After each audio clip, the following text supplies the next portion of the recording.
Uh, everyone ready? Everyone good? Yeah, I'm good. Yeah, ready when you are. Okay. So, we're going? Forgot that Dion was not coming this week. Yeah, that's why I had to really quick get everything set up. It's like, oh shit, that's right. I gotta record Is he it. not? I thought he I said he forgot. was. Well, he's not here, so. Yeah. I thought he said he was mistaken about the date, and then it turned out it was the 19th. Yeah, which is what I'm pretty sure it turned out to be. But that's perfectly fine. Okay, I see. I just realized I'm. Oh, he said he won't. Either way, Okay, I'm so confused. All right. it's fine. You have been enjoying a nice crab dinner, as most of the dinners are. Actually, for the most part, you actually had salads and drinks at the Teal Mollusk.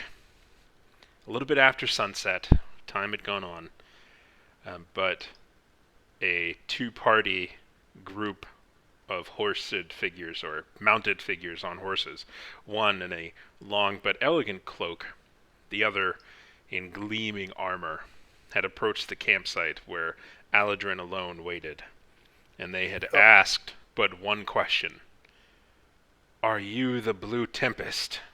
Ah, gosh, I still love that. It gets me hyped as hell. God. How do you respond, Aladrin? This Uh, woman is watching you, asking. I tell them that I am part of the Blue Tempest, not the whole. The remainder of your group, will they be returning soon? Uh, One of them's an alcoholic, so probably not. I would like to note that Aladrin probably knew that Fionn put up the alarm spell, right? Yeah, I don't know what it does, but I know that he put it up. Uh, Yeah. I guess that would mean Fiona would get a little tingle in his head or something if we're within a mile. I Yeah. think we did say that he got like a small sense of them breaking Yes. the alarm. Yeah, Fionn is aware that the alarm has gone off, but we'll get to you guys in a minute. She says that I would like to end this situation as quickly and as amicably as possible. Are you able to negotiate alone? Ability and willingness are two different things. There's a little smile.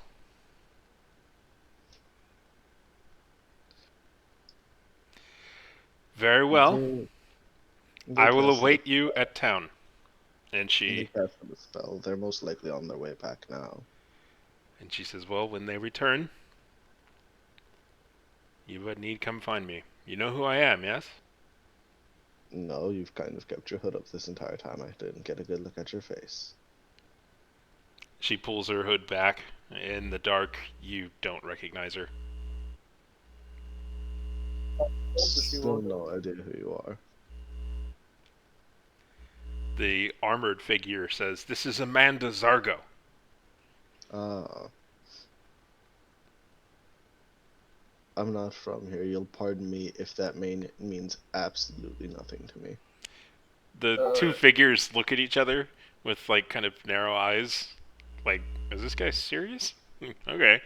Then she turns back and looks and she says, "Well, I'll be down there." And she points towards the small sort of, it's not really quite a village, but the cluster of buildings along the edge of this lake. And she says, "When your party is here, come and find me." And then expect she turns with the armored individual, and they begin to slowly ride back. kept expecting while they were talking, she was like, "You know who I am, right?" And Aldrin's like, "You know who I am, right?" Everybody knows the Aldrin. Yeah. Back at town, Fionn has the little tingle in his mind that the alarm spell has been triggered, and he informs you all of this. I leave. Hmm? I stand up and leave. Yeah, I just said let's go, so I guess I'll be right behind Lee. Shit, it was just getting dark too. Yep, it's Alright. after sunset. Yeah. I was gonna ask Aiden to pass the salt, but I didn't think that would work. So, Oh yeah, because you're not even aware if Aiden Marsden is there. well, yeah, that I was trying to trick you. I was gonna be like, Aiden, hey, pass the salt, and then he'd be like, he passes the salt, and I'd be like, oh shit, we found him. You little stupid Success. son of a bitch. Yeah, it was just a bad joke. But After all that work, it was that easy. as you get up, Mark's like, "It's just Aladrin. It's fine. I mean, somebody should stay here in case he shows up, right?" Right, Mark, hold down the fort. We'll be back. I will We do. trust you with that. And then you could see him just like hold up 2 fingers as he points to the bar, ordering more drinks. And then he sits down with Jacob. I'm gonna shout out on his own tab. Yeah. You can see one of the fingers go down on his hand. He has already paid himself up, so like keep out. Yeah. Okay. So Lee, Molly, Ormus, and Fion, as well as the Adira, the companion to Aladrin, who is enjoying a evening on the town, so to speak. You all enter into the cool and surprisingly windy night. Just want to start hoofing it, walking back, or running, or what? Lee doesn't walk. He starts running. Okay. It's only a mile. Like, that's no problem. He's not even wearing his armor. Like, that's nothing. Exactly. Do you want to Yeah. like jog and pace it, or are you going to be sprinting the whole time? I mean, I don't know about sprinting, but probably a good fast jog. Okay, good fast jog, no problem. Everyone else as well? I'll turn into a panther and keep up with them. I was just Oh, about to easily. say Molly Mort would be a little bit behind unless she transforms. So if she transforms, that's fine. You can see Adira is trying really hard. Like there's a moment where she like tries to skip, like she wants to turn into a horse or something, but it just doesn't happen. But Poor girl. I know it's a shame. But after just a few minutes of running down the road, gathering a few looks, but who cares? Panther, yeah. Huh? I mean, yeah, a panther. A panther would draw some looks. Yeah, Yeah, I feel like it would be more weird if we didn't draw looks. exactly. But you Looks like do. Lee is running from a panther. The panther is running amongst you all. No one seems to be running from it. You're running with it. Darn. But soon enough. In fact, in many cases, the panther is ahead of the rest of the group. It has to slow down for the rest of you. But the panther and the rest of the group does get to the campsite without incident. And Aldrin, how have you been spending the last few minutes? I'm probably packing up as best I can. You see him just because- just taking down camp, going about his sort of business as the rest of the group breathlessly arrives on scene. We thought you were. Yeah, we thought you were under attack. Where are they? Whew, says Fion. One, I don't know how this is gonna sound, but I don't think anyone on this island could ambush me with any real success. And two, it was that businesswoman that we had a meeting with, or we're supposed to have a meeting with. Molly's going to playfully pounce onto you. Oh, hi Molly. Anyone with a high enough perception sees just a moment of jealousy from Adira.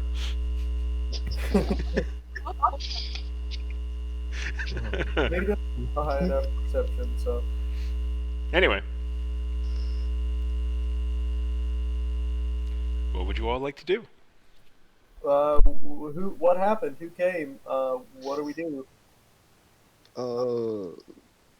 Not Morningstar came, those teardrop people, and they wanted to have a meeting with the Blue Tempest. Okay. Where do we go? In town. She just said that meet her in town. I assume we're going to her place. All right. Do you know where to go? Not I, really. She was awfully presumptuous, so I imagine it's, wherever we can go. all right. What was her name again? Uh, You I all kind of. know you all know that the Zargo family is the one that seems to be running that facility village down there, plus a couple of the businesses around. So something along those lines. Do you think Aldrin would have remembered her first name? Oh, not at all. Go ahead He and just thinks he just thinks she's a prissy businesswoman. that's fair. Go ahead and roll an intelligence check just to see if it just happens to stick on his mind. That's a 17. It's not bad at all. It was something elvish, like Amanda, Oh yeah, Amanda with like a third A. with like five A's, Yeah. like so many A's, like really high class elvish name. I Let's head to town then and look for somebody named Amanda Zargo. Yeah. Amanda with an obscene amount of A's and apostrophes. Well, no apostrophes. She's not. She's not a drow. He takes a swig of water. He's like, all right, guess time for mile two. Oh, All right. So make your way towards the sort of little fishing village. yeah. Yeah, just You can see as you get closer that it seems to be a collection of, oddly enough, like sheds. There's quite a few sheds for whatever reason. You can see also too that some of these are, well, they look like sort of large buildings kind of on the outside that are close to the dock. In many cases, they actually seem to be making up a dock, in that they are dock houses, buildings built around private piers that jut Hmm. into the water, presumably containing, oh, well, something of some aquatic use or nature. But there are several long houses, possibly being used for entertainment purposes or something industrial, or perhaps even just barracks. There's noise coming from one of them, and there is light in two of them.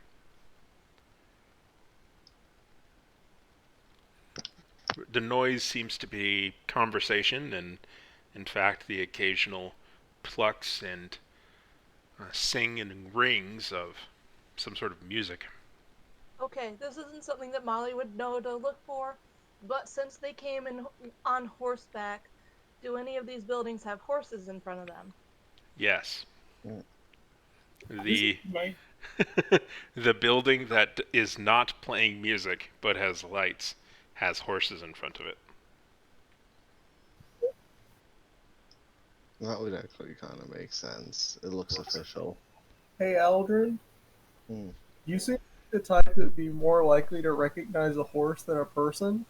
Do those horses look familiar? Do those horses look familiar? Horses look familiar. I mean, like he was in the military. Maybe he has an eye for horses. I don't know. Yeah, that makes sense. Yeah, Yeah, they're There's a different lot. colored horses. Is it like a brown horse, white horse, black and white horse? Yeah. Do they have the same license plates? one looks nice and the other one looks tough. Like one is those bushy-footed like plow horses, like really Uh, strong war horse styles, and then the other one is clearly some sort of a more elegant, sleek, but well-fed and groomed, maybe a racing horse or a riding horse. Basically, hmm. one looks like it's pampered more, and the other one looks like it could eat you. Hmm. So these are the horses, right, Aldrin? Yeah, that's them. Yeah, it looks All like them. right. Let's walk up to the building. I'll walk up and I'll knock on the door. Blue Tempest. Yeah, like a delivery service. Yeah, that's what he says. A speakeasy window that is about your height in terms of your face, Lee, slides open. Hi, how are you? Blue Tempest, Yeah, that's us. the window slides closed, and a moment later, you hear the click of a latch, and the door silently opens. And on the other side is the armored figure with a helmet removed and gloves removed, but everything else still there. And they are waving you in He and holds out past his them hand. into another room. Lee holds out his hand to try to shake his hand. He's like, "Hi, I'm Lee." He takes your hand and shakes it. Says, "I'm Maximilian." Nice to meet you. I hope we can we can come to a good.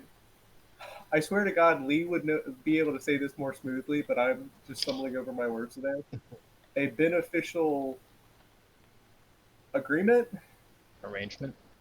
arrangement. Yeah, I hope we can both come to a beneficial arrangement. Lee Yeah. says smoothly while I stumble over my words because I'm an Mm-hmm. uncharismatic shit. He says, "Well, that would be good. Come on in, everybody. Come on." Let myself be ushered in, I guess. Yeah, I'll follow in. All right.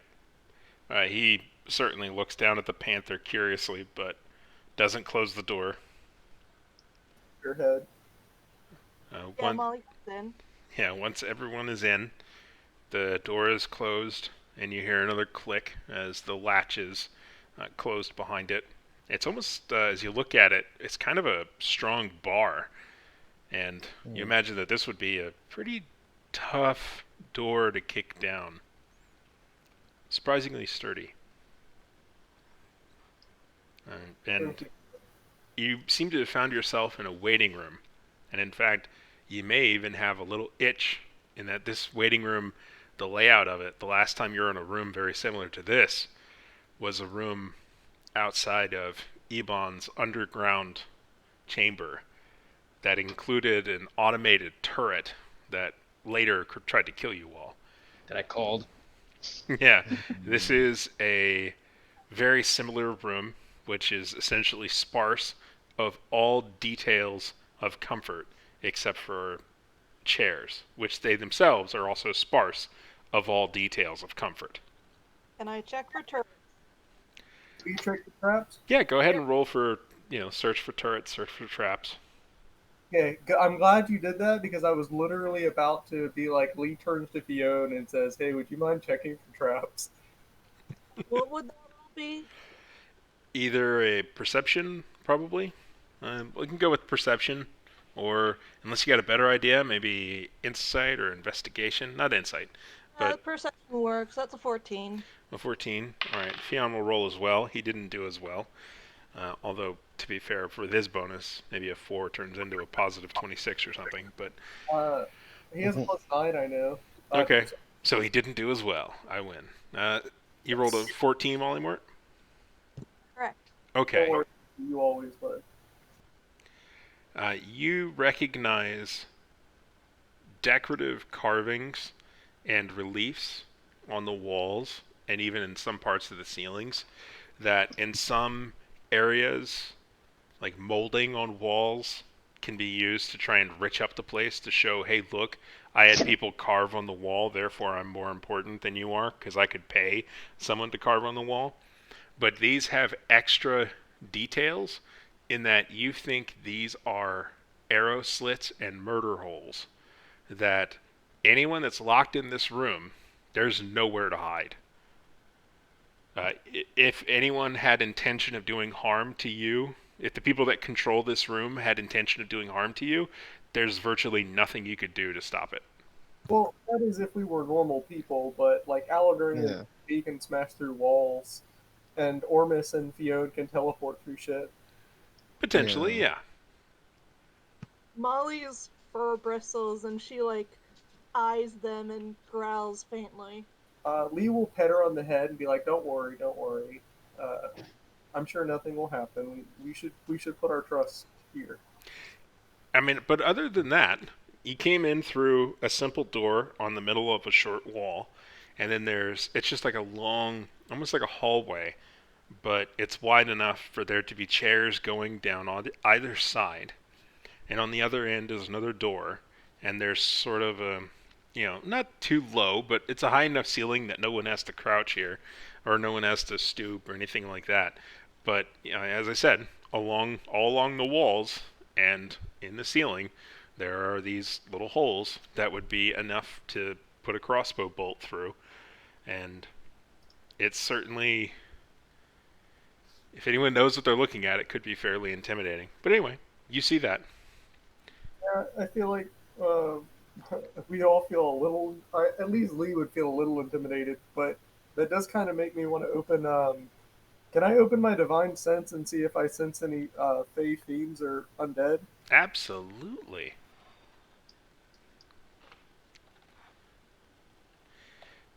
Divine sense. Let me get the specifics on what you find again.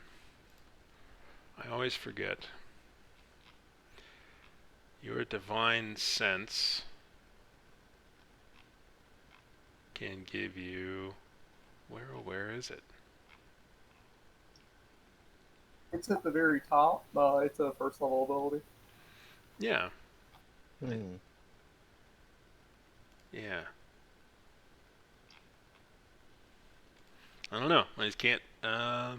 Yeah, very first one, obviously. Let's see. Strong evil, ranged on your senses. Powerful good. If you need to, Celestial, fiend, or undead of any being whose presence you sense.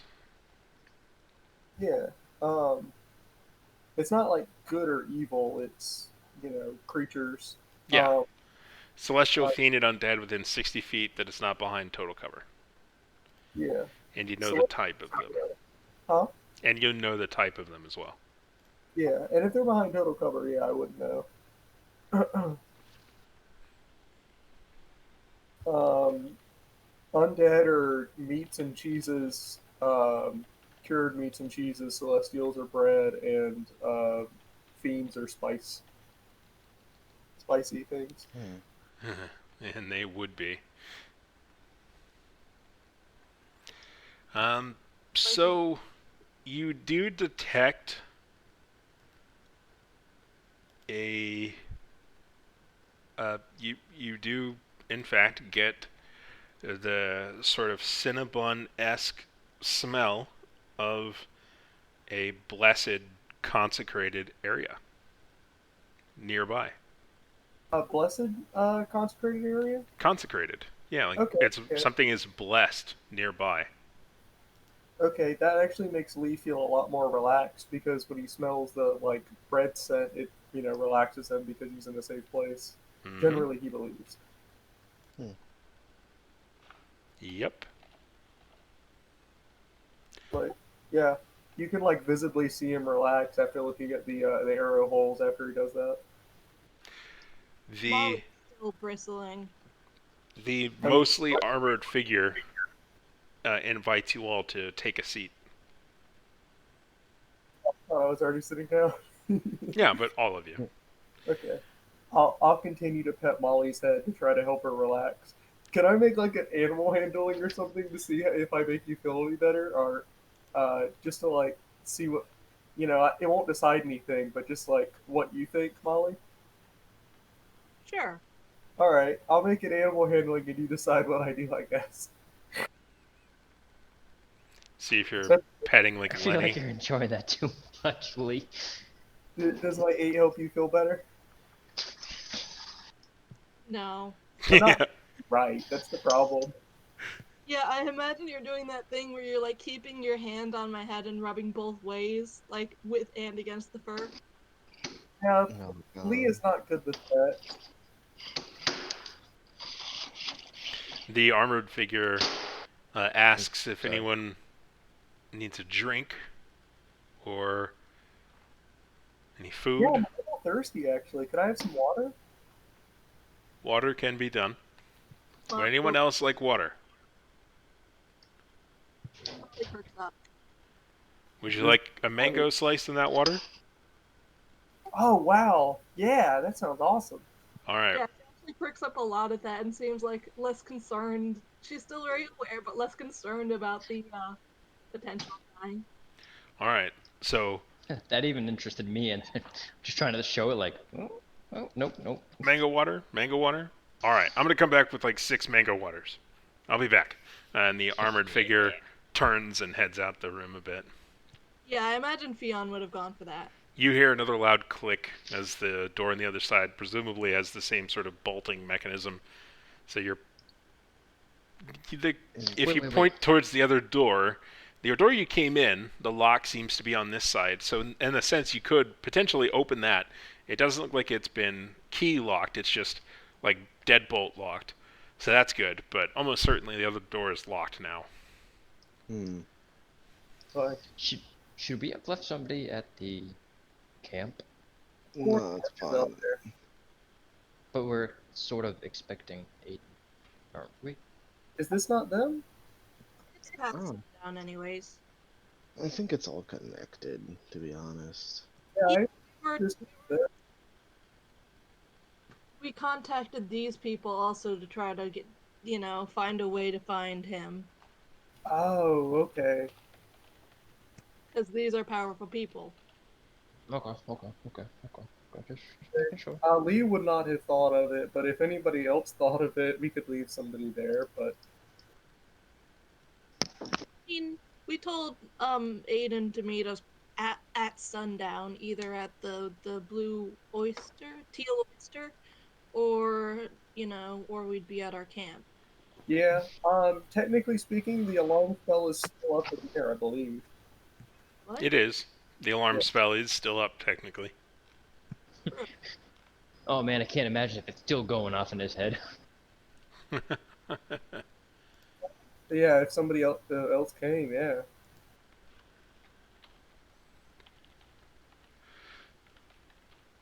I think Lee just kind of gets comfortable and sits back.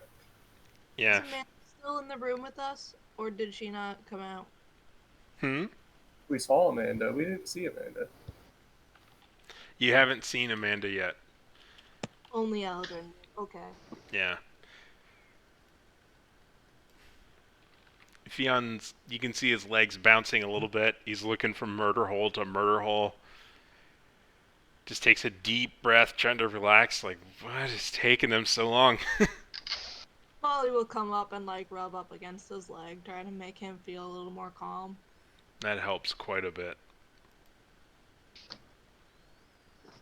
I'm going to look through one of the murder holes to see if I can see anyone.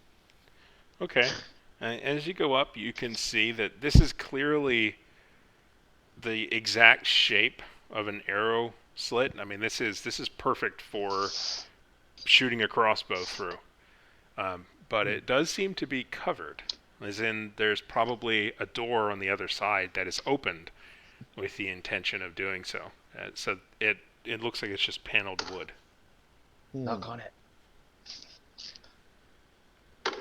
I don't think I have anything long enough to knock on it. Long/thin enough. But I will just knock lightly on the arrow slit itself. You can hear a little hollow thud with each rap as the empty space on the other side reverberates essentially. Doesn't seem to be anything of a response. Besides the noises that you all add, it's so quiet in this room. Practice my vocals. Hmm? Oh, I just We're said just- Lee is humming elevator music. Sorry, Amish, you go ahead. And that's I'm fine. just saying, fucking practice my vocals. Just. You don't know if it's the relief or if it's the wood or what, but there's very little echo. It seems that even the sound dies in this room. Ooh, Oh, it I sounds. could use that that's here, messed up. Jesus.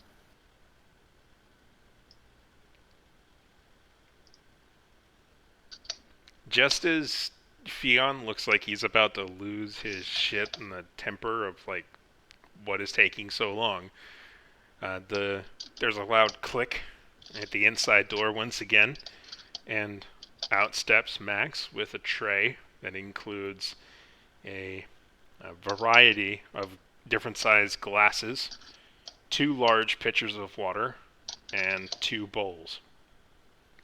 And he comes forward and he sets the tray down on one of the uh, chairs and begins to pour out glasses of water. And using small, it looks like silver tongs, he puts slices of mango, one in each glass, that is quite chill.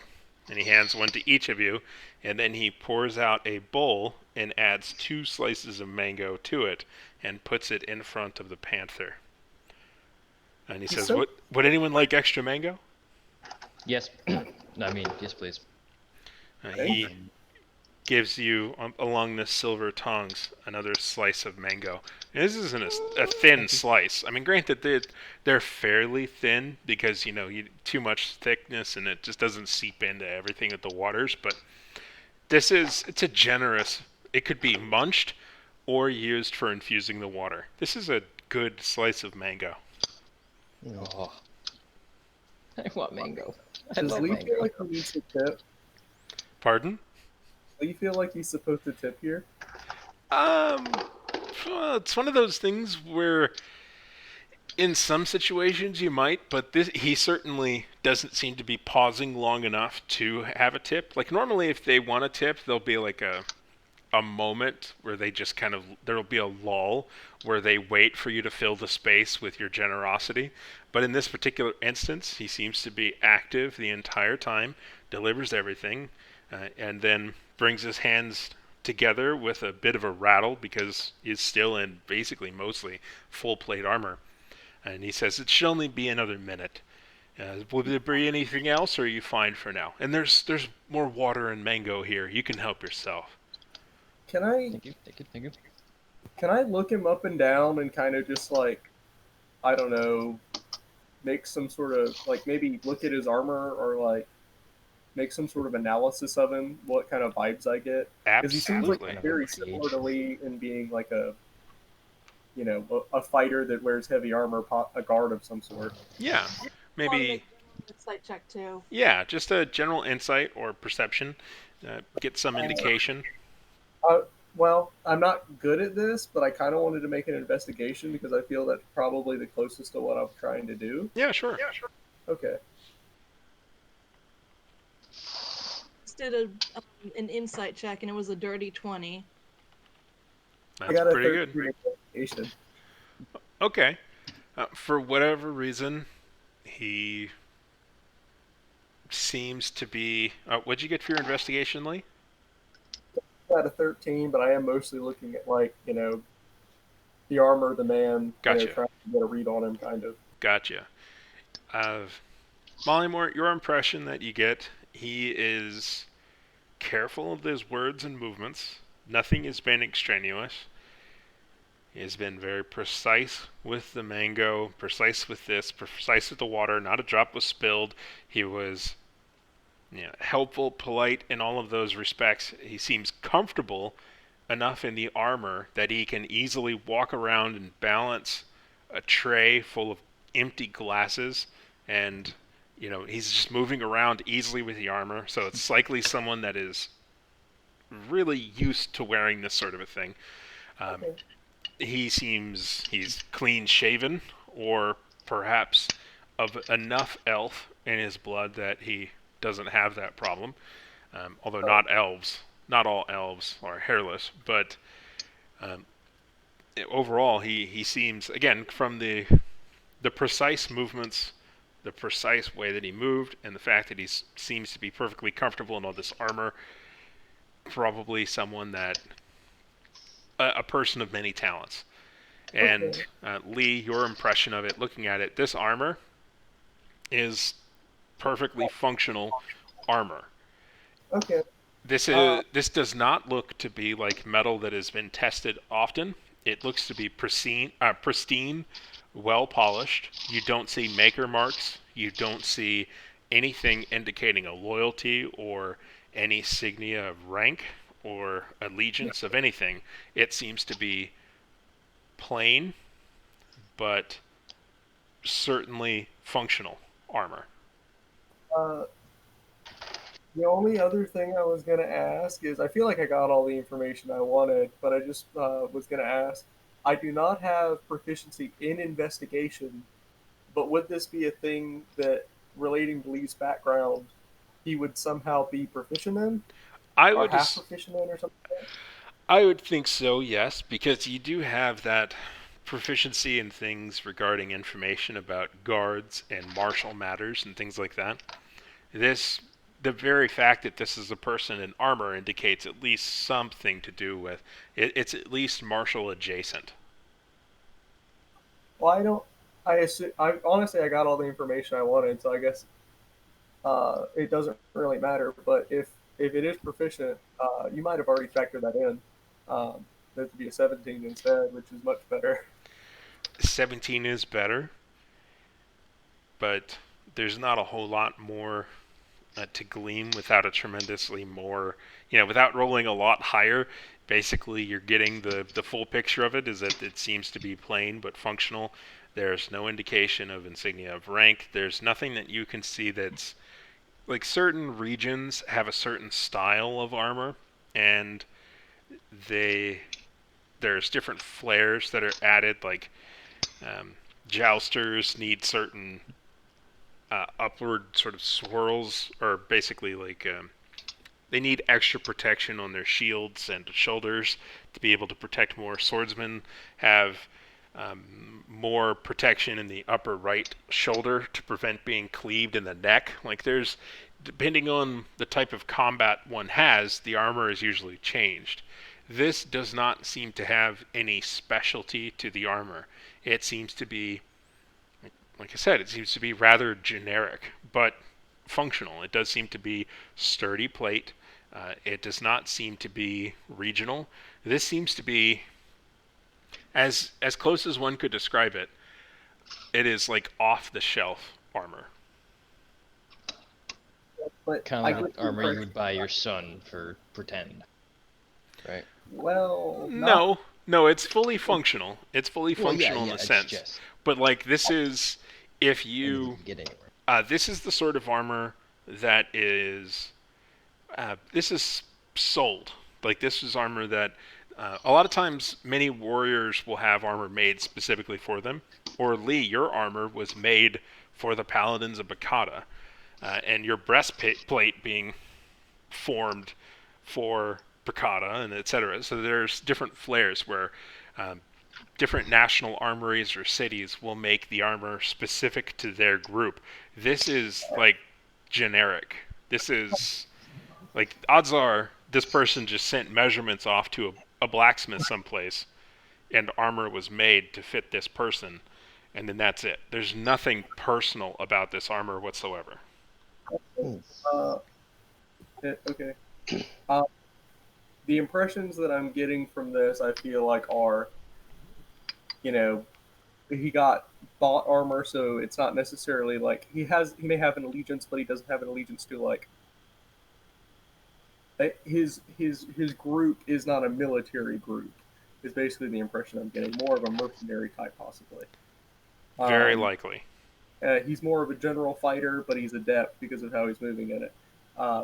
And also, Lee's plate mail is not actually an issue. His chainmail is the issued armor for Mikata. Oh, okay. Oh Uh, yeah, the because we plate talked mail about he actually cobbled together from um, constructs that they fought in Arata's dungeon. So it has a very, very, I would like to say that it has a very old style. That's right. Yeah.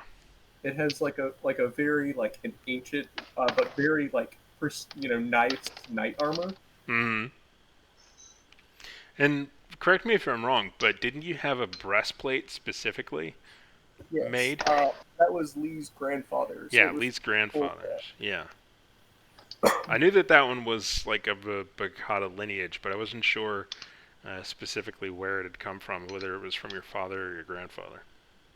My belief is that Bakata mass produces the chainmail armor and has like the shirt over it, but Hmm. like plate mail, it's so expensive they don't like just like hand those out. So those are all specially made for higher officers. Yeah, which certainly makes sense. But this, being full plate, expensive, yes, but I'll add too. He doesn't appear to be armed.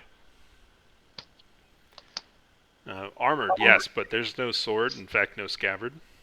I No indication Hmm. of any weaponry. I think Lee would make note of that, but he also is of the belief right now that we're not here to fight, so he kind of thinks it's expected. In fact, he feels a little strange carrying his weapons in here. No one has asked you to not. He Well, is, yeah. um, So I my impression is Hexblade Warlock. Sorry, Molly. I just want to ask real quick, being high enough level druid, I get nature's ward that makes me immune to poison. Would I know if Sorry, go on. would I know if I was poisoned? Hmm. What do you think? Would that be like a nature or medicine check to like tell if you're poisoned, or would that be a perception check? I mean, you'd probably feel it, right? Well, Or at not Well, if least you're taste it. immune to it, Yeah, because it might not be any difference. yeah. yeah, but I mean, like maybe you taste something very slight. I don't know. Something Hmm. seems off. Would that be a perception check based off of taste? Yeah, that seems like it would be about right. That something might feel off. Totally see. I mean, medicine isn't exactly meant for that, but that could kind of make sense too. Maybe nature. Yeah. What do you think? What do you guys think? I don't know. I would say something along the lines. I mean, medicine can certainly help you to determine the type of poison, especially the effects that can be occurring.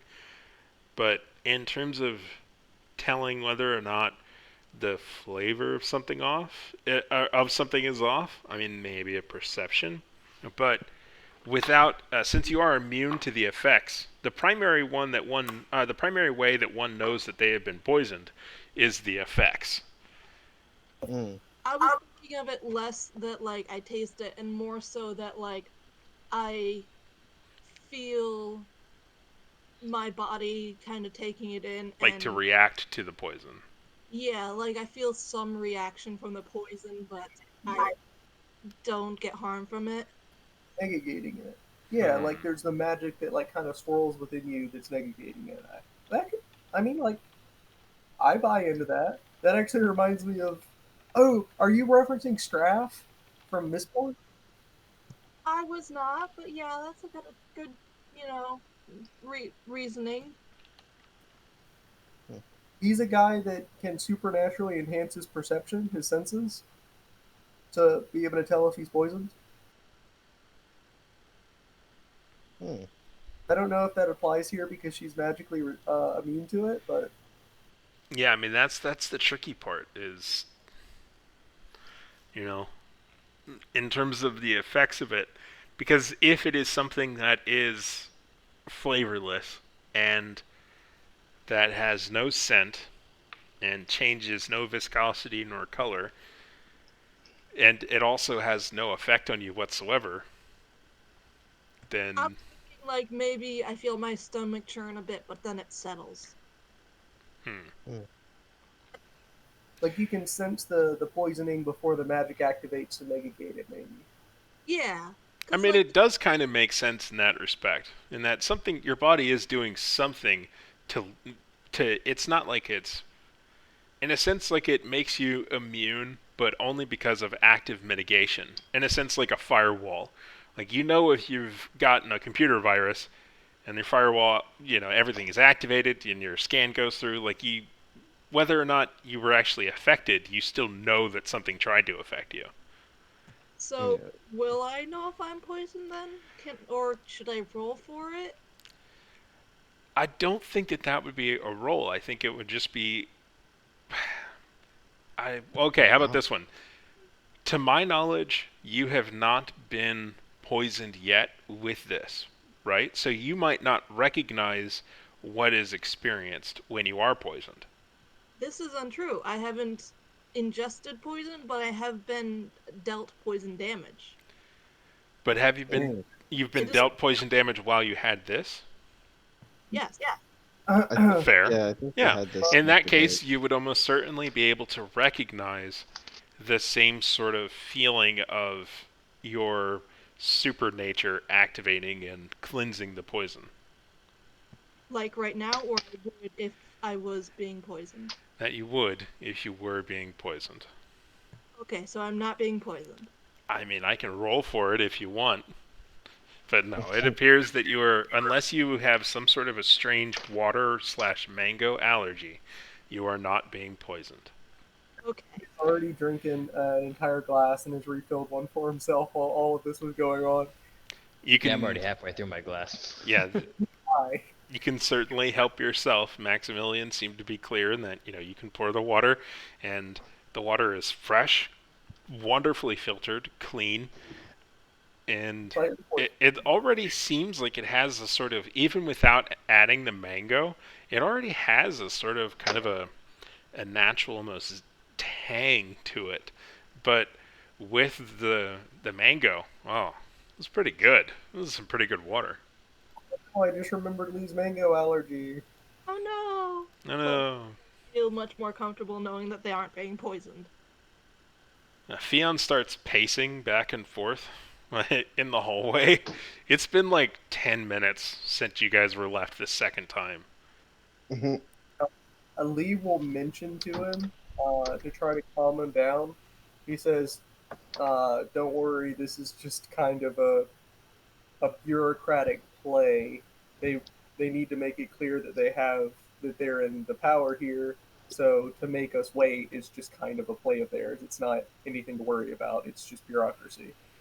And they never said we couldn't leave either. Yeah, and I'll say that, kind of explain away what's going on because Lee has seen this kind of behavior before. He kind of knows what's happening to try to calm Fiona down. This is why I hate politics.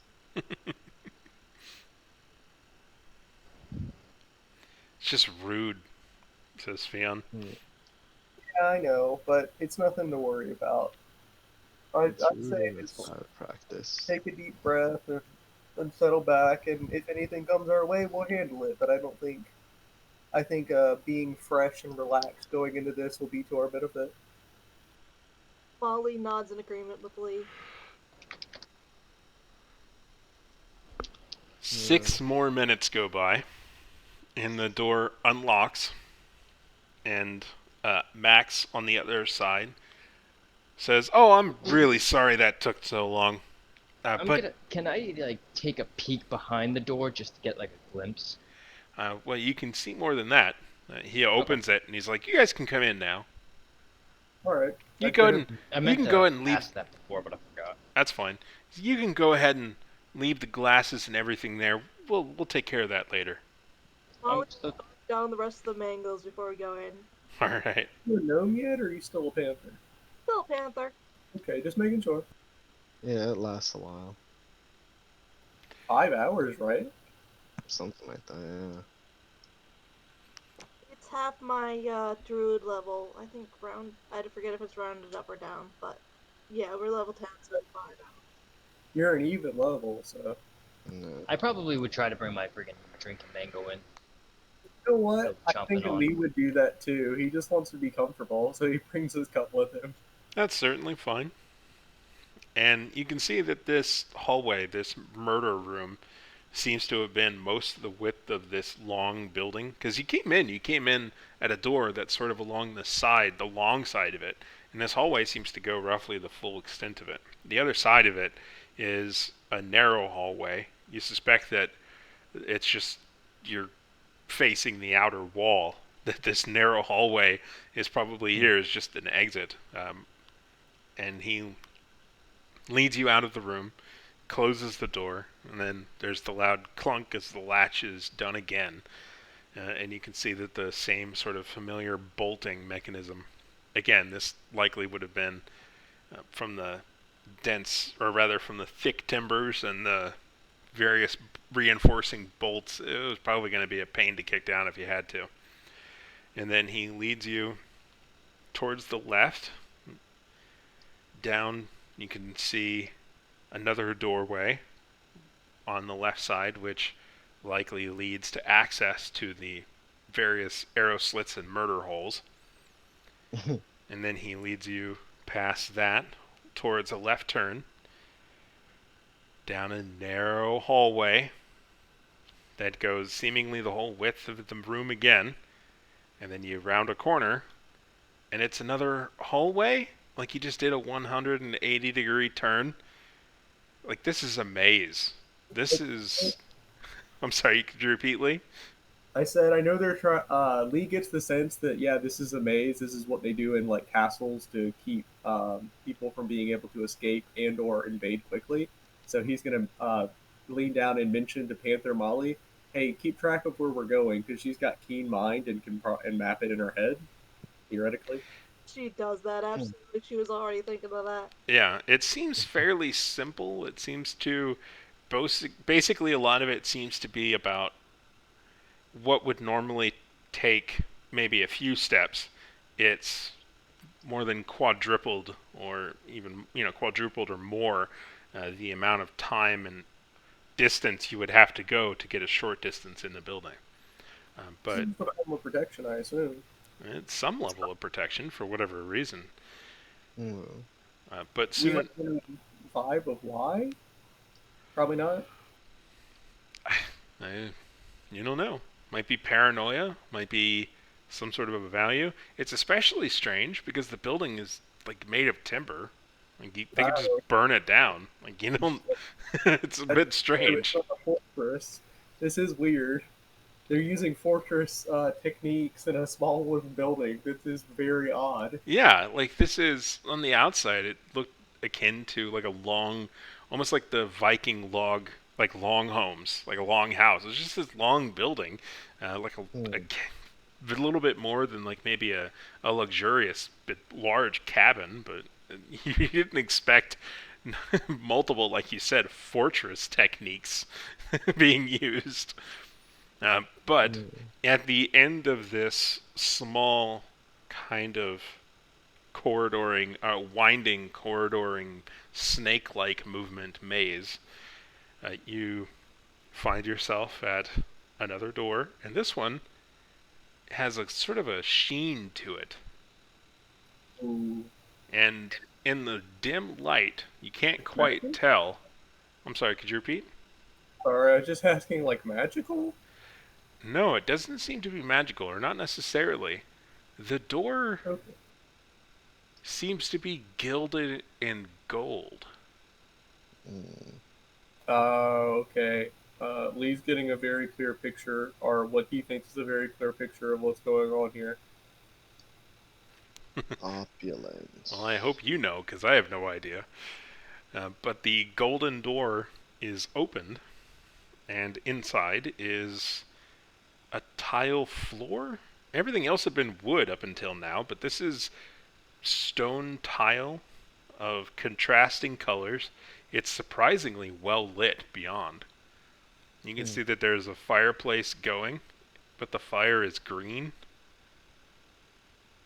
There are Uh, there are mirrors, and there are several couches that are upholstered in a variety of colors. You can see a divider, like a screen divider, and just beyond that, you can see the large posts and hanging fabrics of a massive canopy bed in the far corner. You can okay. see a desk that has the tremendous variety of color and the sheen and the opulence that comes along with the sort of mother pearl inset of fractions of gems, these natural wild gemstones. But this desk is completely, the top of it, 100% a mosaic in the shape of a shell on a white background, and it is made from mother of pearl of different colors. Lee is very much getting the vibe that he used to get from, you know, people in the city of Picata that had a little bit of power but wanted to make themselves feel more important. So they would Hmm. like spend a lot of money and like, have all these elaborate things because they had a little bit of power, but they wanted to make themselves feel like they had a lot more power. That's kind of what it seems like. And based off of that, Lee's kind of got to roll with that. And as he comes in and sees whoever they're encountering, he will take to a knee and kneel, bow his head, and say, "We are the Blue Tempest," and then return his gaze to whoever they approach. The woman at the desk, who seems to be scratching out a letter on parchment with a long white feather and a golden nib, has not looked up yet. But as you say that you're the Golden Tempest, she does, and she um, wipes the golden nib on a cloth and sets down the quill and stands up. And she is wearing like a long, flowing red cape, and over top of everything, and then she's got on like a white, kind of large, kind of almost hoop skirt kind of thing going on below, and then she's wearing like a golden threaded corset on top, and her hair's up in a bun, and she's got multiple strings of small and large pearls of various colors around her neck, and around her wrists she has more bands of pearls. And like as she stands up and moves towards you all, there's just this constant clacking clatter of her jewelry kind of bouncing and moving around. Although it seems um, kind of well fit and everything, but it's just moving around and the pearls ringing on strings against each other. There is certainly a noise to her very movement and breath. Uh, I will say from Lee's knowledge of people like this, they're even more dangerous to insult because of their putting on airs. So they're extremely vindictive. Hmm. So he's going to try his best to be very polite and not offend her. Does Treat her as if she was important. does this look like the same woman? This is the same woman. Hmm. Summoned you have summoned us? You all are the Blue Tempest, yes? That is correct. You wrote this letter, and she goes over and retrieves the broken, sealed letter that you all had written specifically to give over to Aiden if he could be found. That is correct. Specifically reading, Dear Mr. Marsden, world shadowing info, meet us at etc. etc. Signed, Blue Tempest. Yeah, I mean, Lee knows that it's not for her, but he's not going to even mention it. He's just going to skip over that and be like, "Yep, that is correct." Molly is definitely bristling as soon as she sees this person has their letter. She sets the letter down on her desk again, and she crosses her hands over her chest, and she looks at you all and says, "What is it going to take to make you go away?" Marsden, Yeah. Look, I don't care what he owes you. I'll take care of it. We are rather wealthy. Whatever debt he owes, it'll be done. Whatever bounty on his head, we'll settle it. There's nothing that he has done that is not worth what I can give you. that is untrue, my lady. He has something of incredible import. Annette, you may know something about. I know nothing of a net. Can I make an insight check on that? Sure. She's a very nice girl. That is not good. Probably not gonna do it. Uh, Lee will explain. I know this might be hard to believe, but we do not. We are not looking for a bounty on him. He Here we is go. in possession of an invaluable, and I do mean invaluable, artifact that could have could have a world changing impact. An artifact. That is correct. And he stole it? He did not steal it. His family, I believe, has been in possession of this artifact for generations. But That's because ridiculous! that seemed to be what he implied to me. I am his family, you fool. Then what do you know of this net?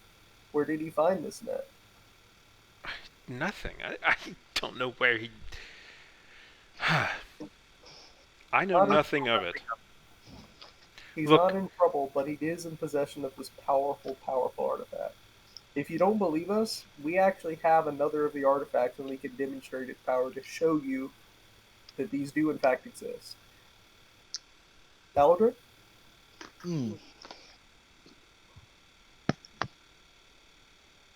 this spear that our friend Eldrin here has can pierce through any material effortlessly. The net that your relation, Aiden, has can catch anything, essentially. It can catch a god if it needs to. she looks suspicious. Aldrin, do you Do- have anything here that we can demonstrate this on that you're not worried about being destroyed?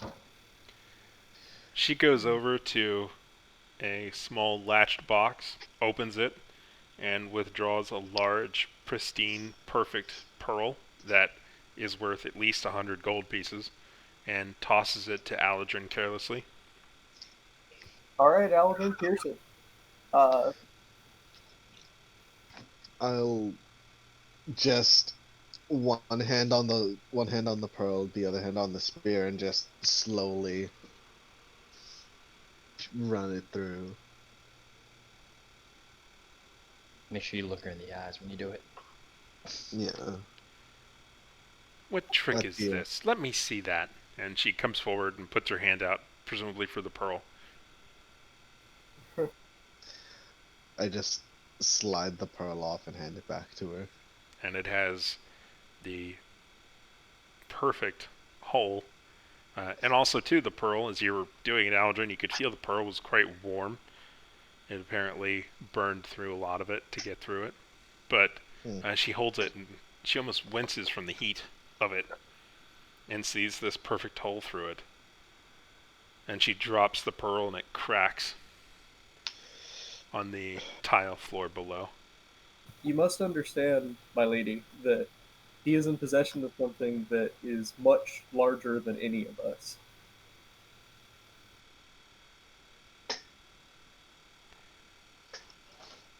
And what would you would take this from him?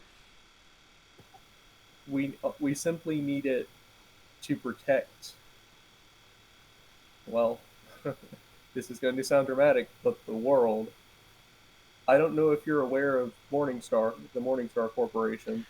Yes, I'm well aware of them. I They mean, are who isn't? currently working with the thought to have been deceased dragon goddess Tiamat to destroy quite a bit. They want to take over the world. And as absurd as that sounds, we need that net in order to take her down. It's the only thing that can capture a god.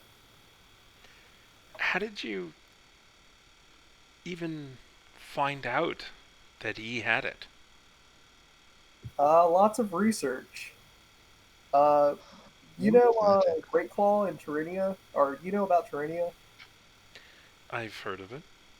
Well, there's an exhibit there in the Nautical Museum of an enormous lobster, and all I did was I followed that trail of where that lobster She was holds found. up a hand and she says, "Hmm. Let me think. Let me think. Will you hurt? Will you hurt him? You're not going to hurt him, right? You'll just take it and you'll leave." We will not hurt him. You have my oath. She looks at Max, and Max is even in his expression, rather neutral in response, essentially conveying nothing. Molly is going to take a step forward and like bow down to her as a panther. Awesome. That's metal. Lee is will stand back up at this point if he wasn't already standing, uh, and essentially be like, "We have no intention of harming anyone, uh, any innocents, and he has done nothing wrong. Let me assure you, he simply is in possession of this thing. He's all I have left of my beloved sister. We, we don't want anyone to get hurt. We don't even. This is a small protected place away from all the troubles in the world right now. The last thing we want to do is to bring this chaos here. But And I have your word that you you have will my not word. harm him. No I harm will do not- come to him from it. No harm will come from us If anything, him having this net puts him in danger. because of how powerful of an artifact it is. If we're being entirely honest, if we didn't come for it, eventually Morningstar would have. They're not as nice as us. They would definitely have killed him and possibly many others for the net. If you all were able to find him, then who knows else? Who knows who else will? Hmm. You all seem It's fairly true. trustworthy, though. We try. Do try. Whether or not we Feel like succeed, that was different supposed to be me. question, but I don't know my nephew very well. I don't know if he will just give it up. I don't think he will. That's why we need to meet with him, is we need to explain to him the import here, because he seems to be a man of his own morals. mm, Strong morals, which I respect, but I think no. he needs to understand the full scope of this. Well, we can take my boat out to him tomorrow. He's on an island to the northwest of here. Hmm. We thank you so much for your help. You can stay as my guest for the evening, of course. And I'll nod and bow. And she'll kind of wave Does almost anybody? dismissively. I was gonna ask before we go. Does anybody else have any business here? Because I know I did a lot of the talking here, but like, if you guys, anybody else has anything they want to address? Or any questions or anything, you know? Yeah, questions, concerns. Questions, comments, concerns, requests? Not for me. I don't think I have any questions she can answer. Probably, yeah. Lee, in the back of his mind, is thinking that they're gonna go out on this boat and she's gonna dump them in the ocean like Aiden did last time. Oh, But that's he doesn't say. But he doesn't say that because he's trying to hope that that won't happen. Yeah. That's possible. We shall see. Uh, so, do you all leave at Max's direction? I mean, Yeah. we will if you guys don't have anything else. Yeah. I'll leave. I think we're good. All He'll, right. he'll lead you back out again, and he'll say, if you don't mind, we can just put you up across the street in the workers' barracks. It's more comfortable than you might think. Um, do you mind the smell of fish? I don't mind the smell of fish. Yeah. I'm from a coastal village. Oh, that's good. I'm pretty sick of it myself. But he'll lead you out, and you're surprised to find that when you enter into the murder hallway again, the trays and pitchers of water and various bowls and glasses are gone. Hmm. Uh, I'll say, surprisingly, your fish smells a lot better than it does from where I'm from. Mom is going to sniff around to see if she can smell out anybody else that's been through here. Make a perception check with advantage because you got your super sniffer animal nose. Advantage, that's a natural 20. Very nice. Yes, you get the scent of another individual. So this door that you basically where you came out, this hallway was in the middle of this long building, and you essentially have seen everything to the left of the middle of this room, or of this building. You haven't seen anything to the right. Odds are, and in fact the smell kind of tells you, that the person came from the right. So presumably there's at least one other servant in this building. I'll And mention. you mostly have the scent of like the mangoes. The path of the mango is the most surefire one. I like that as a barbarian path of the main. Yeah, I mean, even though you ate the mangoes, the scent of the bowl and everything was still consistent, and they went to the right. So presumably, there's still at least one servant here. Can I go get? Can I go get Mark and Jacob and everybody? You absolutely can.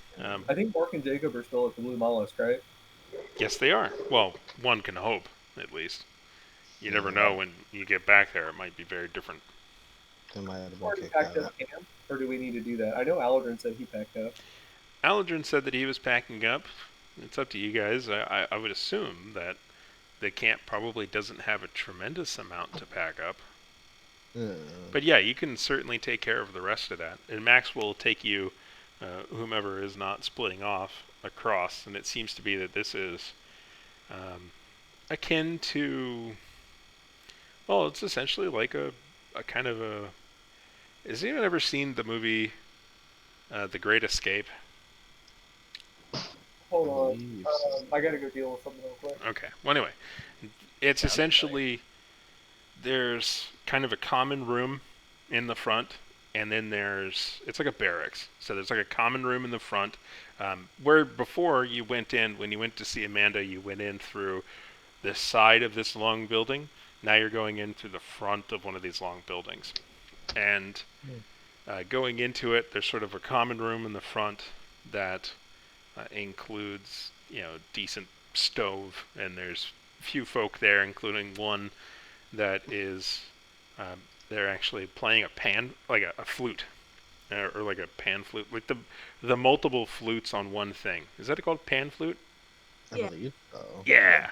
But they're playing a pan flute, and there's a couple of other individuals there. They seem to be having a quiet card game, and past the common room are a number of bunk beds, is kind of a barracks, and then past that is essentially a kind of a hygiene room, a bathroom, including an actual tub. Ah, nice. Yeah, it's a bathroom with a bath in it. I mean, that's unusual for this area. But anyway, but it's nice. It's decent. I know I left most of my equipment back at the camp, and I need to go pick up Mark. So I'll go do that and leave you guys to settle in and take care of whatever. Yeah. Does anybody want to come with? Ormus? Go with. All right. Let's go. Yeah. Okay. So you pack up. Do you pack up camp and then go get Mark and Jacob, or do you get Mark and Jacob and then pack up camp? Uh, I assume Jacob and Mark left a lot of stuff at camp too, but I guess I could just get everything for everybody that left anything there. How much stuff are we talking? Can we carry it? Uh, maybe. I mean, it's not like they packed heavily or anything, No. because you guys kind of teleported in. I mean, what did you guys come in with? You didn't have a tremendous amount of supplies. All right.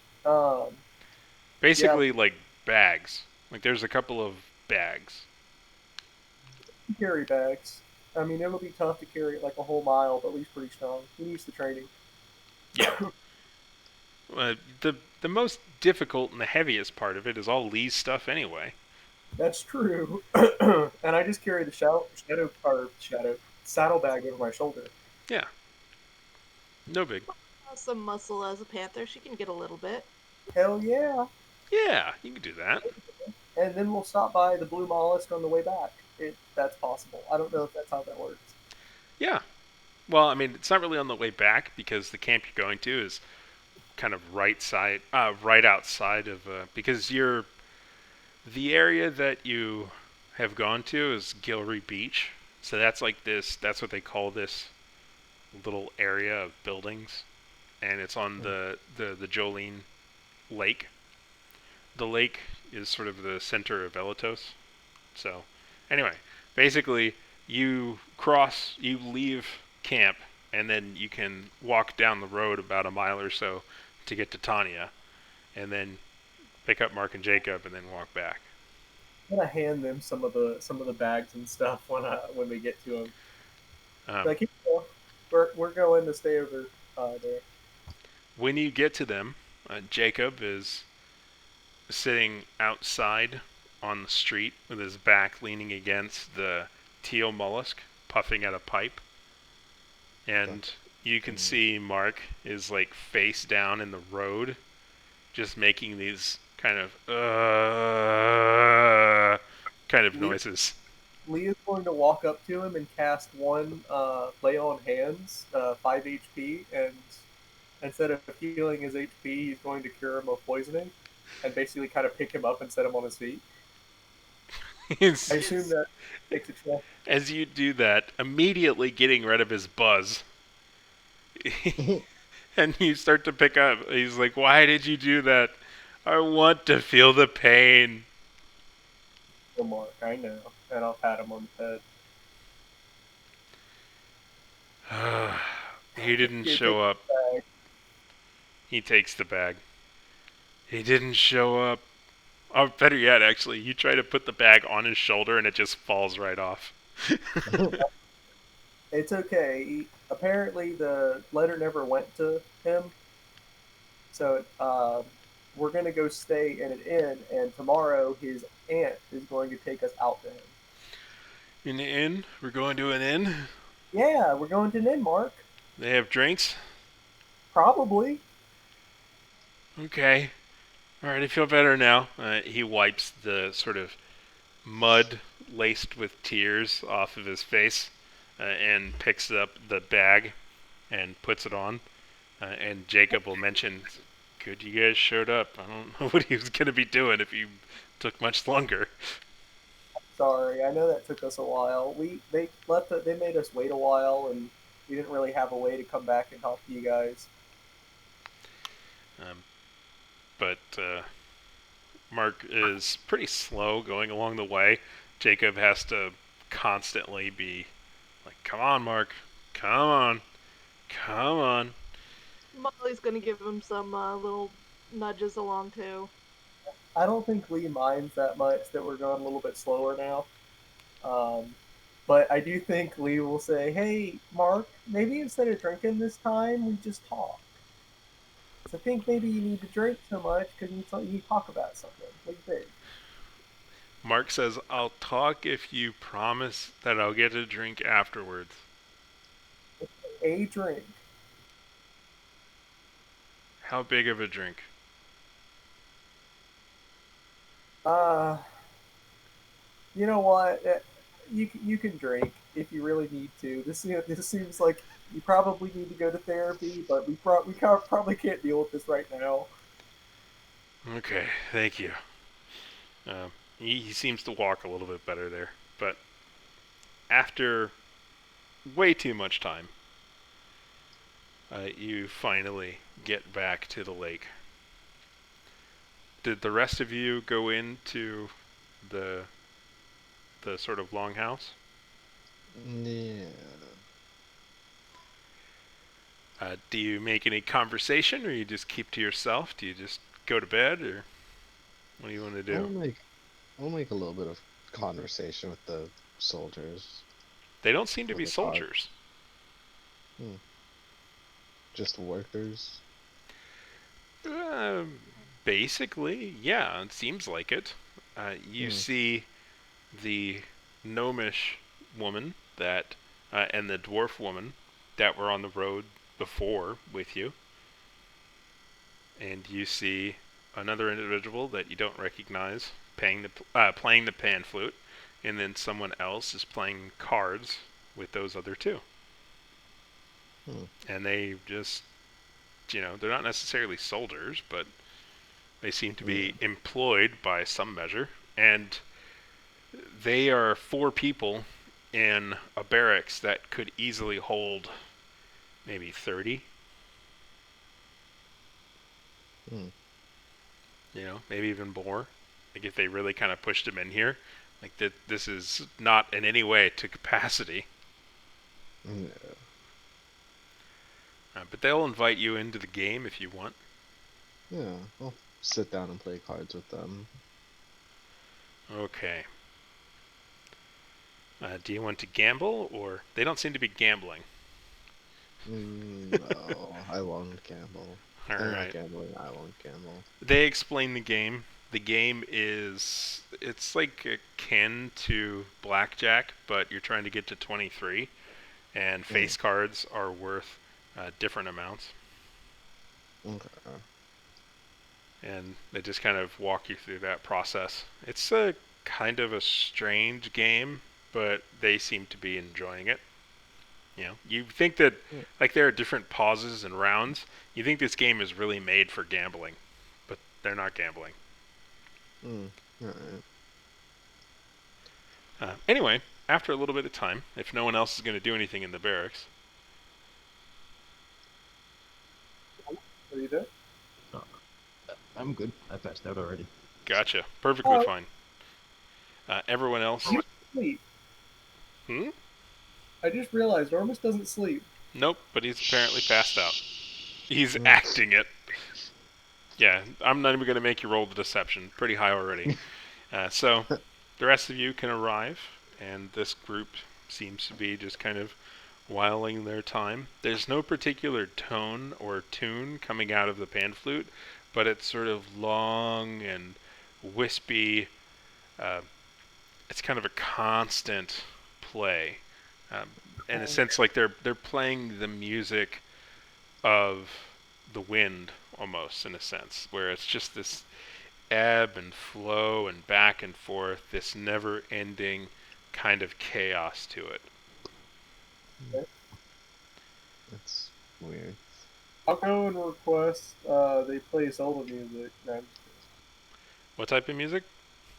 The Zelda thing, do do do do do do do do do Oh yeah. do do do do do. I'm whistling that all the time.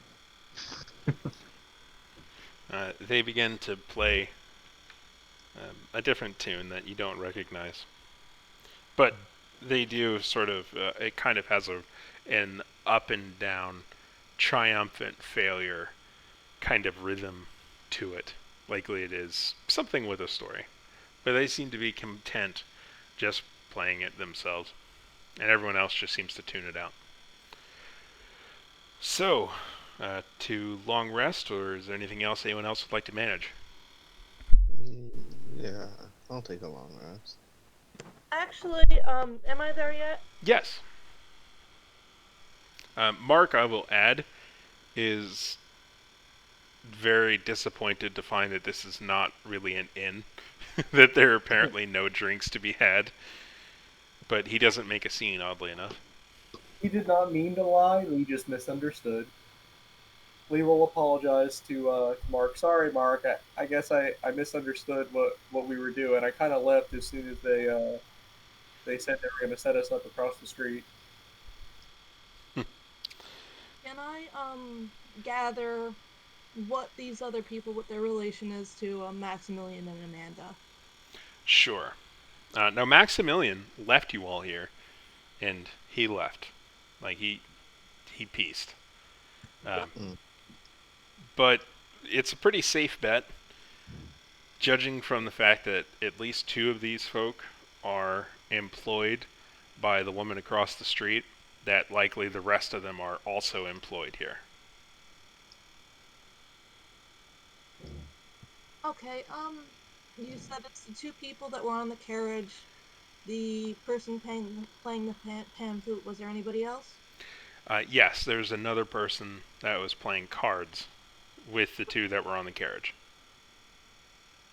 Um, so those 3 are all at a table together, and then the person playing the pan flute is what, by themselves? Yep. And Alendrin is at the table also playing cards. I am going to approach the person playing the pan flute as a Okay. panther, and then turn into a gnome. Oh, didn't expect that. And I am going to say, "Hey, can I? I'm sorry to interrupt. The song is neat, but can I talk to you for a minute?" Sure. I Like, love how unshakable these people are. Yeah. Yeah. Well, They live on island time. It's alright. it's a world of wonder and magic. It's unusual, sure, but you know, you walk in with a panther. Okay, that's strange. Oh, you turned into a gnome. Yeah, that's unexpected. Like he did seem surprised. He looked, it was like, oh, didn't expect that. Mm, You think he I had gotten used to there being a panther there? He was certainly not ready for the change. He had no idea. Probably assumed that the panther was like Fione's familiar or something. Yeah, yeah, like a pet.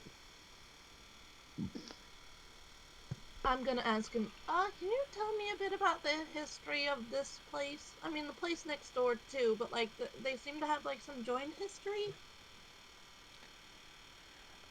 The island or this town? Well, both, and also specifically the buildings, but I imagine they all kind of go together. Well, the buildings are just places for us to live while we're working, I guess. Uh, I don't know if there's anything really special about them. They're just built. The town has been here, well, it's not too old, I guess. It certainly predates me, though. Uh, I, anyway, know a little better. Basically, this town. Uh, so there's the lake, and he kind of points outside and he says, "There's a lot of pearls there, and some of the people started getting really good at making the pearls, and then they were selling the pearls, and they were making a lot of money. And then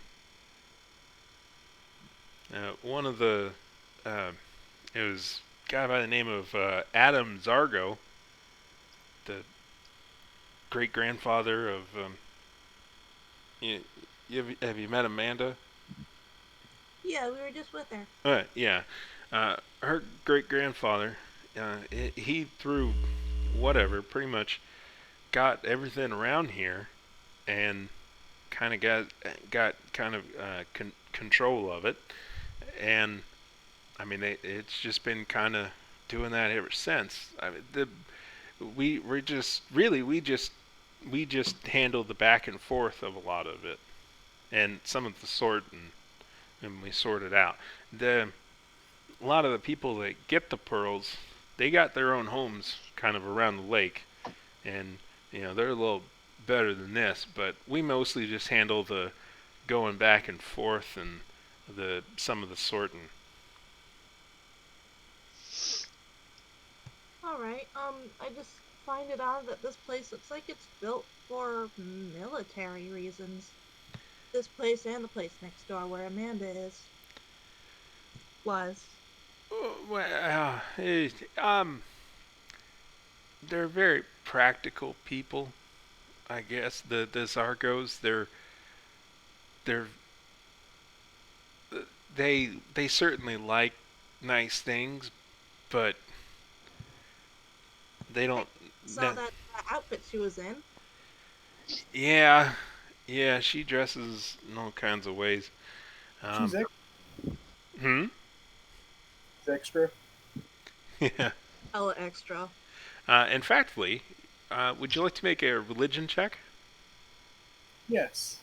Okay. Um, I was gonna say, yeah, this town is kind of setting off my what is it like, watch city watch feature or whatever it is.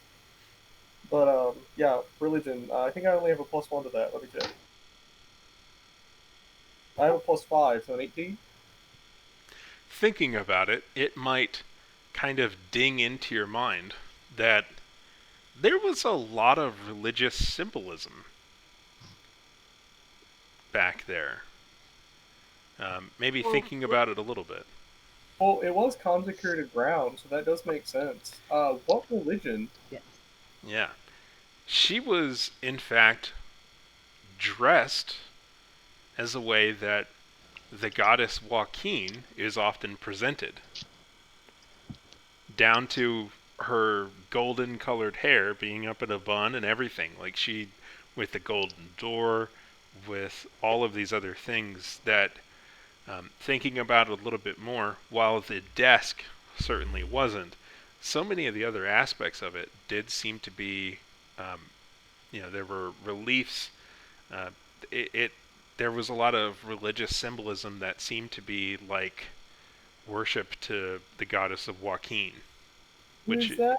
the goddess of Joaquin is the Golden Lady. She's the goddess of like commerce, and she's sort of a lesser deity, but um, some merchants kind of really like her. The but not too many people really worship her. She doesn't offer really a lot of benefits in many cases, but apparently she really digs Joaquin. Amanda seems to, but I yeah, would Lee think that he was in the presence of Joaquin? Would he know the difference? it while you didn't feel anything in terms of the divine, it, Or you would he would know? have had to think about it pretty hard to, there's some argument to be made. But the rumor is, of course, is that like Amanda was wearing a lot of pearls. Joaquin tends to wear tremendous amounts of gold, and there wasn't nearly as much gold being worn. And like Joaquin is supposed to be like 10 feet tall, and her eyes are supposed to be solid gold, and that's not what you saw. I know, but I mean like an earthly avatar. Well, I guess we wouldn't really know that because gods have really good disguises. Well, Does it yes, like but it? you have encountered avatars to other gods before, and it's possible that maybe this person might be imbued with some sort of a power or have some sort of a favor from the goddess of Joaquin, or they are vying for such a thing. Yeah, I was gonna. I don't know if I already asked this. Would I have recognized her as a cleric of walking? Mm, Not really. again, it's difficult because the sort of Joaquin is sort of her own sort of thing. She's very different compared to a lot of other gods and goddesses. There was certainly nothing clerical about Amanda. There was nothing obvious about her being in that sort of a sense. Everything, everything was of value. Everything was, um, there was no plain details in the entirety of the room. Everything was luxury. Everything was like, if it was that she was clerical, it certainly, uh, there was no sacrifice in that sort of a sense. Like this is a Uh, different kind of cleric if she is a cleric. There's nothing that that you saw that would be any indicator that she was likely imbued with divine powers. But it could all be that it's just hidden. But you did, when you open your senses, you did sense something nearby is consecrated. um, I think Lee kind of gets that because of the nature of his oath with Picata and everything. You know how he would treat religion, Mm-hmm. being like a guard, and praying to the gods of the city, especially Arrakis, goddess of civilization, being a main one. I think that weirdly is kind of similar to how worship of a god like Joaquin would be, of like, this is the god, that promotes these ideas, but doesn't necessarily require the same, or pursue the same sort of devotion as certain other gods like Lathander or something like that. Mm-hmm.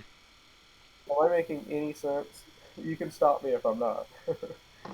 You're making sense to me. Yeah, Yeah. yeah. But it just basically, yeah, like you were saying, is that there is certain elements of it. But again, like kind of looking at it and thinking about it more with the religion check, like um, one of the symbols, like she always rides like a palomino horse, and hey, look, there's kind of a golden manicured horse right outside. So she's riding the horse that supposedly Joaquin rides. Like it's just there seems to be it is a really strong Joaquin cosplay. If it's not something specifically given as divine, like just there's a lot of effort that she's been given in to perhaps give that image. I think Lee sitting down and thinking about it would probably bring it up to the rest of the group and be like, "Hey, this is kind of weird. This might be nothing, but it's something to consider and be aware of. There seems to be this is weird for me to say, but there seems to be a vague possibility that she could have some sort of connection to this goddess, or she just was really into this goddess. Oh, she's super into. Or did you mention Joaquin? Or Joaquin by name, if Lee knows that name. yeah, Lee knows it. The other unknown individual that you all have not met says, "Oh yeah, she is super into Joaquin. It's weird, isn't it?" Is it like a cult thing? No, I don't think it's a cult thing. I think She's just into it? I think she wants to be Joaquin. There's a Uh, couple of chuckles from some of the others. I don't think that's a good thing. I think Well, that's how you get killed. while I they're think talking, while they're having their own conversation, I want to ask the person with the pan flute, like, if it's, I don't know if it's public knowledge or if it's like inappropriate for me to ask, but do you know what happened to? She said something about her sister. It'd be good to know. He kind of thinks for a second and shakes his head and says, the Zargos are a pretty big family.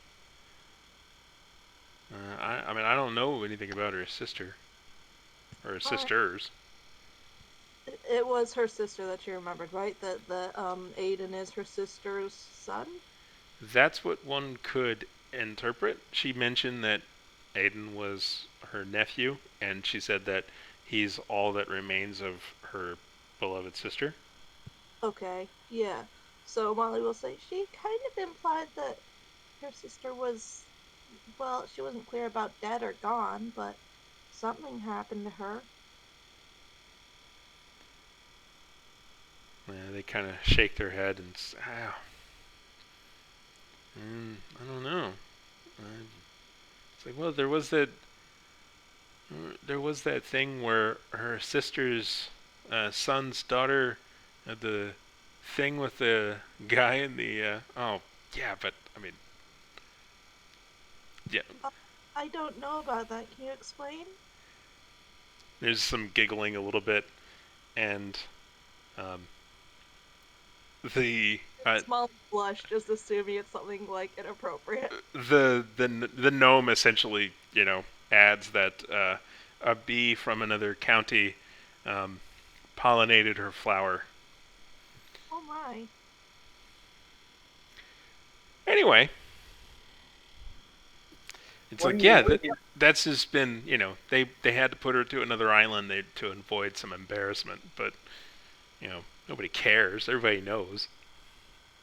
Oh, okay. So she's like just self-isolated now? I guess you don't really know. We haven't really seen her. Presumably she's fine. She'll be back in a little bit, and she'll just have this unexplained bundle of joy. How long ago was that? Couple of months. Oh, that's all? I thought she had, like, an adult son. There's a bit kind of a confusion and says, well, maybe we're not talking about the same sister. Maybe. I don't know how many sisters she has. Well, Like we said, there's a pretty big family, the Zargos. Okay. By the way, I didn't ask your name. I'm Molly Moore.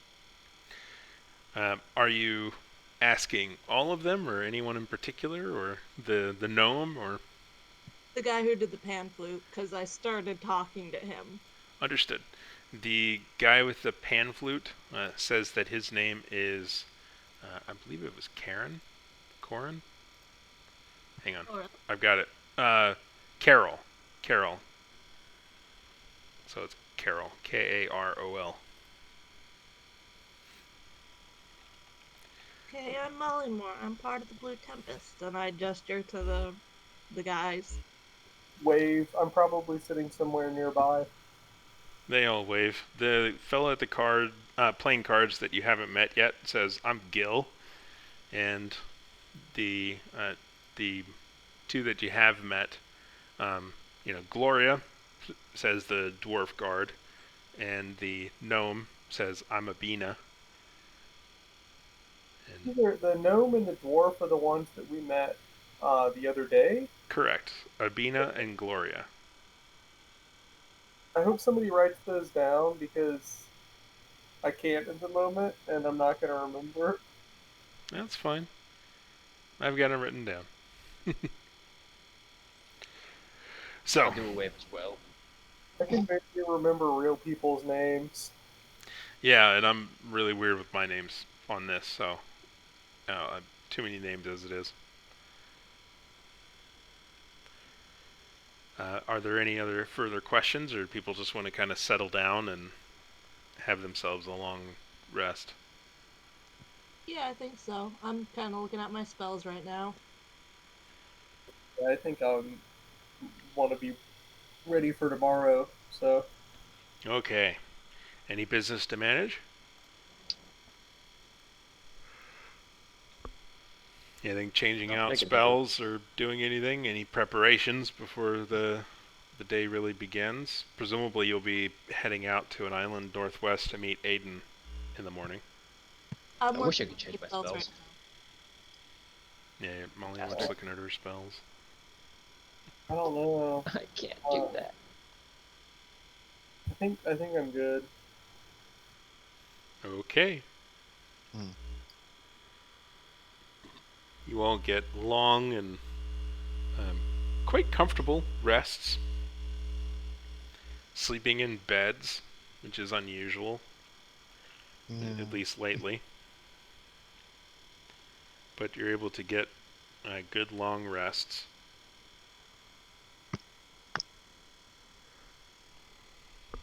Do you all wake up quite early, or Lee at least wakes up early. I figured? Would you like to go for a swim? I do as long as I know I have enough time. I Uh, think Lee would make a judgment call on if he thinks he has enough time. Does he have any indication to know when they're planning on leaving in the mm, day? not really, no. Presumably sometime in the morning, but you don't know Okay. how early in the morning. Well, Lee thinks he's gotten up early enough, uh, and will go out swimming because he turned in a little bit early and got up just a teeny bit earlier than he even normally does, and he always gets up real early. So, uh, You're well, Elven, aren't you? You have some Elven heritage, right? Some. He's a half elf. Some. Yeah.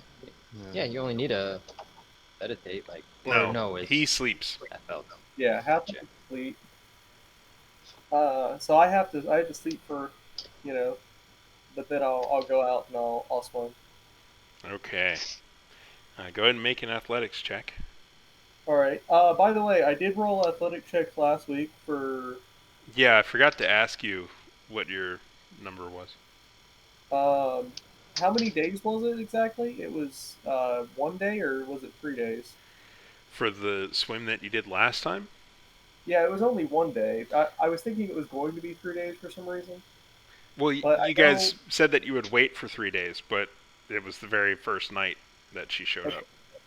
Um, I You had I prepared rolled. you had prepared side activities for 3 days, and I didn't even give you a full one. Yeah, that's fine. I want the story to move forward. Hmm. Hold on. I remember specifically rolling a 4 last week, but I need to see what my plus is. Okay, that was an 11. Okay. Yeah, it's not great, but okay. Yeah, it contributes. It's certainly not going down in terms of your uh, gaining swim speeds. Yeah, I'll roll real quick. I rolled worse this week. I rolled a 2, so that's a 9. Okay.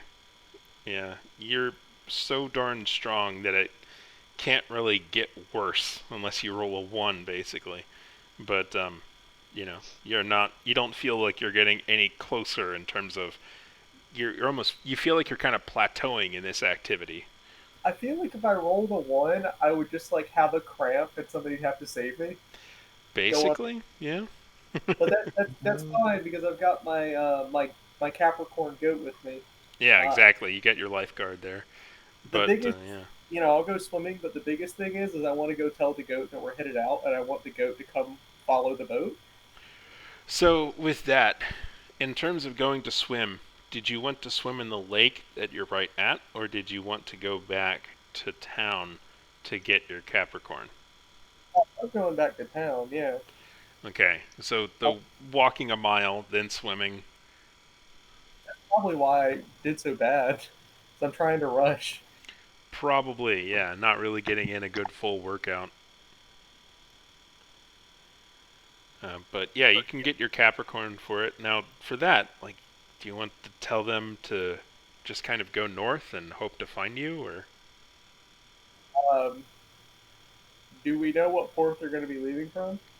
presumably, well, actually, no. I mean, not really. They're on a lake, and they seem to have private uh, bays there for presumably maybe some sort of a boat. And there's not a lot in terms of vessels here. Like, it's a dock that stays mostly empty at Tanya here. So you don't really know where they're going to set out from. Oh, so I don't. Lee doesn't think that we're going to go on the lake, though, right? There's not like islands on the lake. There does not appear to be islands on the lake. No. And she said that they're going to an island to the northwest, and Okay. to the northwest of where you were is nothing. Like, it's land. The island, or rather the town, is on the sort of southwest corner of the lake. So, well, I just want to make sure I understand. The docks are pretty much empty, right?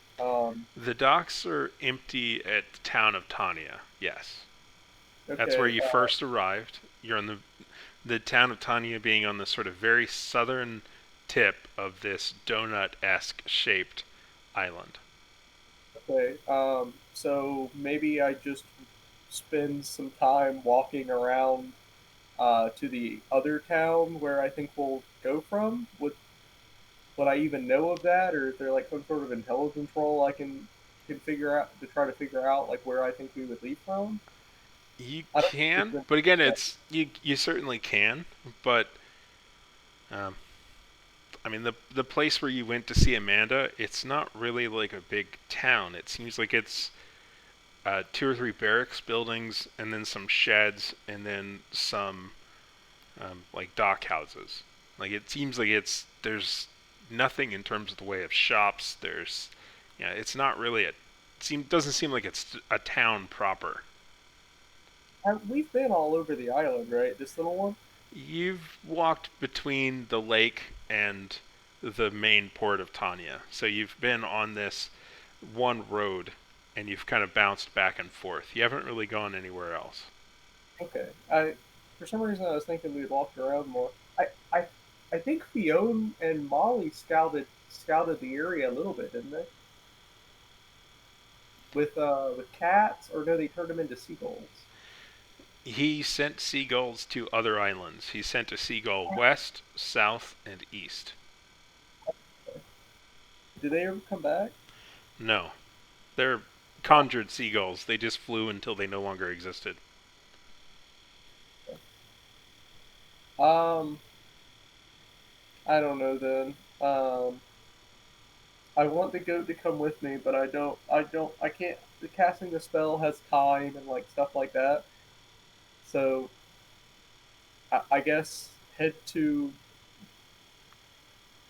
I don't know. I would Lee have at. Do I have any way to know where to send this thing? All you know uh, that is that in the morning she'll take you on her boat, and you're going to an island to the northwest. Uh, I'll say head to the northwest of the island then. I guess. okay, that's good enough for me. All right, everyone else. Fion is somewhat disappointed to find that there's not a lot of food, but there is some stuff, and he makes something along the lines of like baked apples, basically, for breakfast. Because there's not a whole lot of provisions and oh, that's right. He actually has quite a few ingredients for some different stuff, so he's able to make up some fresh bread and everything, along with the baked apples. We're going to have our stands. Yeah, exactly. Yeah. So yeah, he's able to make up some fresh bread, which is fairly delicious, and also with some baked apples. So, decent breakfast. Would anyone else like to accomplish anything, or just kind of rest a little bit? It seems like the rest of the group, they get up, they give themselves a bit of a wash in the basin, and then they seem to be getting dressed and heading out for work for the day. Sounds like a good idea. Eventually, by the time like other people are getting up and getting ready, I'm hoping that Lee is arriving back and maybe takes a second act. So where are we leaving from? Of whom do you ask? Entering in, it seems like Gil is pretty much the last one there, and the whole place smells like baked apples. It smells really good. Yeah, I'll ask Gil where she keeps her boat, so I kind of know where we're leaving from. Oh, she keeps a pretty big one in the main dock house over there, the closest one to her cabin.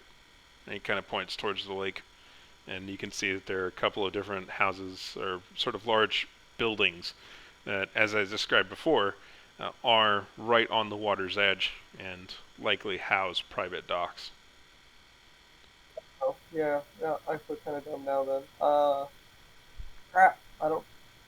I want to figure out a way to get my goat to the right place, but I don't. I can't like suss it out. That's fine. Okay, so everyone else all ready to go? Nothing else anyone wants done? Soon enough, Max does come over to collect you all, Okay. and he does, on the smell of it, decide to take up Theon's offer of, grabbing a quick bite. I will turn back into a panther like before he comes in. Okay, that's fine. That makes the illusion. Mm-hmm. Yeah.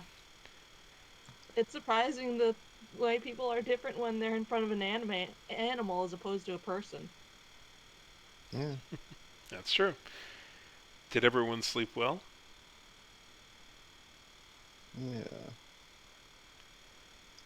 Does anyone else require anything else? We could have arranged for food. I apologize. He likes to cook. He's really No, it's good at it fine. too. Yes, this apple is quite good. We shouldn't be too long. The island's not too far. All right. He seems to be just kind of nodding and chewing a little bit, kind of looking at you Mm. all. It's kind of awkward, to be honest. Yeah, I have a I I have a goat that I'd like to bring along with us. So I just need to know where we're leaving from so I could bring my goat. You have a pet goat and a pet panther? Uh, the panther's the panther's not a Panther pet. is family. The panther is a part of our group. Well, Yeah, yeah. I mean, of Panther. course, a pet is a part of a family. Not Mm, No. exactly. He's an equal member of our group. the Panther gets voting Oh, rights on you're it one of those too. people. All right. Panther also has a name. The manager does have a name, and she'll. Do you want me to tell him your name? I'll look to. I'll look to. Nods and like looking all prim. This is Molly. She's a Molly. badass panther. Mm-hmm. Mm. Also a deadly fire creature. That's true. She's actually a spellcaster. A deadly spellcasting fire creature panther that has a Mm. vote. He Yeah, nods.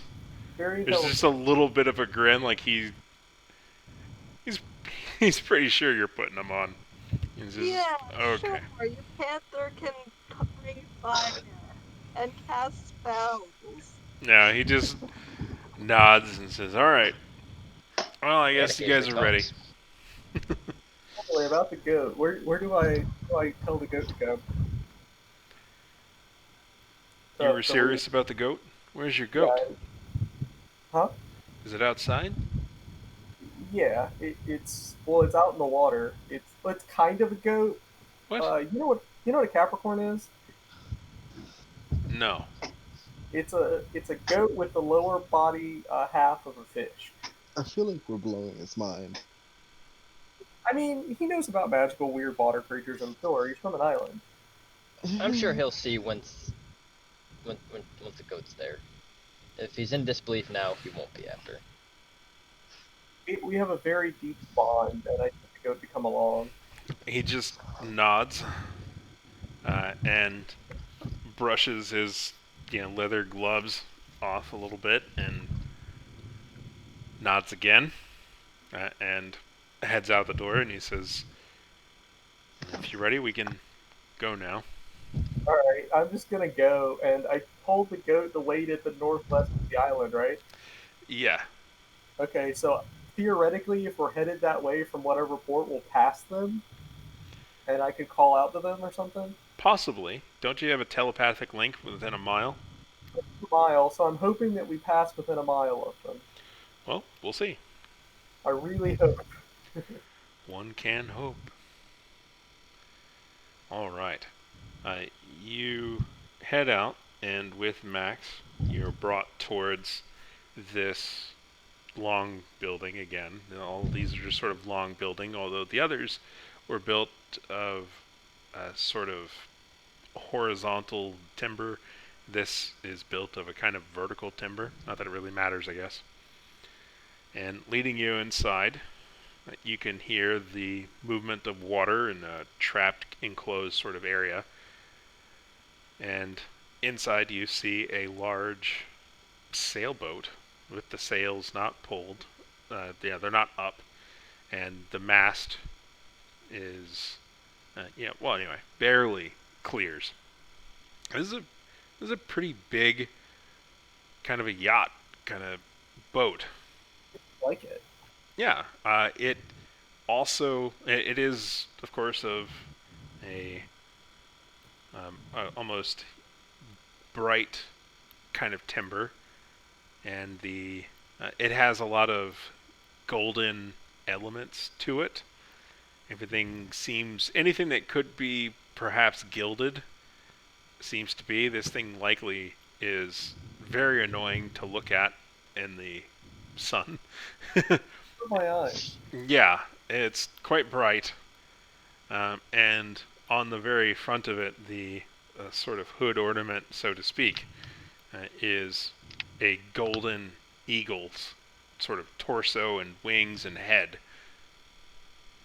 I don't Although think it's only like half the body, you don't see the claws or anything, and no talons. there. That sounds pretty cool. I don't know if this is going to be important, but do you need to know my equipment for the day? What are you bringing with you? I was thinking I would probably strap on my breastplate at least and bring my hammer and shield just in case. Like, I'm not going full plate, but like Mm-hmm. I just want to look like I'm prepared. That's probably for the best. I'll Everyone wear my else coat too. is everyone else just sort of in their normal equipment? Yeah. Yeah. Yesterday. All right. You can see also too that Max is again in kind of full plate armor. He's got his gloves on. He does not have the helmet on, but he is also still not armed, which is just Ask him strange. about it. Hmm. I'm gonna ask him about it. I'm gonna kind of gesture to my belt, non-threateningly, with open body language, and I'm gonna kind of smile at him and be like, "What kind of? How do you? You're a guard. Obviously, you're wearing full armor there. Looks really good, very spiffy. What kind of weapon do you wield?" He's in the process of kind of pulling open, or rather pulling the chain which opens the large bay doors, revealing the piercing light of the golden sun coming through and brilliantly lighting the boat, which gleams and lights up the entire room. Pretty and And he says, "Oh, um, I mean, I guess it's okay to tell you guys, not really much of a fighter. I just wear this because, I mean, it's just part of the status. But I mean, really, we've never been robbed ever. I mean, he just kind of shrugs. It's like I think if I had a sword, I'd probably be knocking things over and causing more problems than I would need it to solve." wow.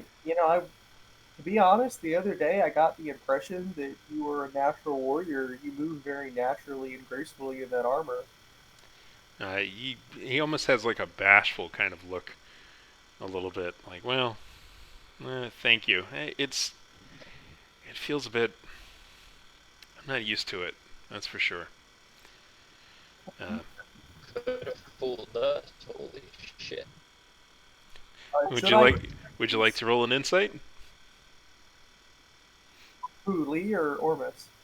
Either. Anyone I that's would listening. certainly love to. Uh, I'm driving, so I got I'll this roll an this insight, way. but I do it at disadvantage because Lee kind of wants to trust him. Sure. Yeah. Go ahead. I'll go ahead and roll for you, Or, Ormus, if you know what your bonus is. or actually, I think It's we talked about 9. this last time. Well, Instead let of me doing check. it at disadvantage, can I do it with non-proficiency? Yeah. Whatever I you don't. like, Lee. Handicap yourself however you choose. Well, I Insight's a 6. it fits the character. I So know, like, man. I believe you. I'm all for you, man. I'm on your side. That's fine. That works. um, that's a 2. I, Okay. Yeah, I mean, you're surprised to learn this. That I mean, apparently he just like he says, he's just not much of a fighter, and he's doesn't seem to be, by his own word. You must have been mistaken. He says he's not very comfortable in the armor. I mean, he seems quite genuine.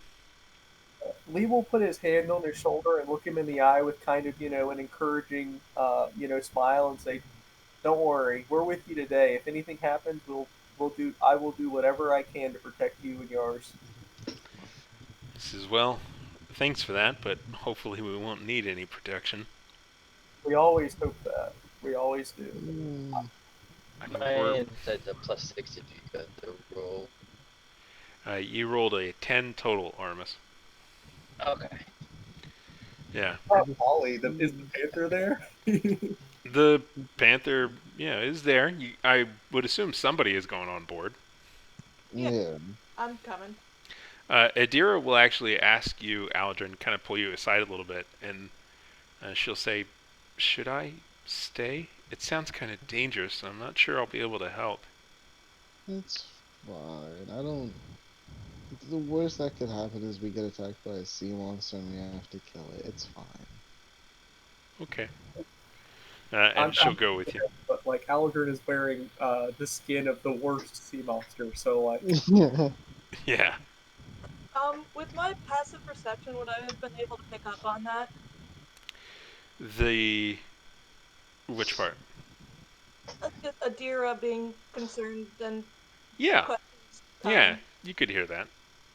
Yeah, then I'm gonna come over and I'm gonna rub up against her, purr a bit, and kind of nudge her forward, like, "Come on, let's go." All right. She'll go aboard, and Jacob and Mark will as well. But and everyone can go on board. After the big doors are opened up, Max will also go on board, and everyone's on board. And you can see that, I mean, you don't see Amanda, but Oh boy, she's gonna keep us waiting again. yeah. Max says, yeah, she's just below deck. Um, she'll be out in a moment. Lee completely trusts this man, so Uh, I he's he actually points to you, Lee, and just like, hey, would you mind getting the ropes? And of he course. begins to take off the tie down in the back, and you can take down the tie in the front, and throw off the ropes. And once it's freed, you'll Do I start have to to move untie a on knot? out. No, it's pretty straightforward. Well, actually, you might not know that you could just pull it to undo it. So, uh, investigation or sleight of hand, maybe? I don't know how familiar Lee would be. No, you spent some time on the ship, right? I mean, Yeah, I spent time on the ship sailing, and I also live in Makata. yeah. I mean, yeah. You almost certainly know that this is, you can undo this not easily. You just pull it and it releases, and you can just unwind from the what is it called, the basel or something. Anyway, but once it's free, you can toss off the rope and you're fine.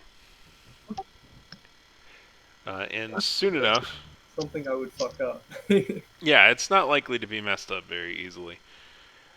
And you can see that in the back, Max has pushed a pole into the ground, presumably underneath the dock, and is kind of pushing away.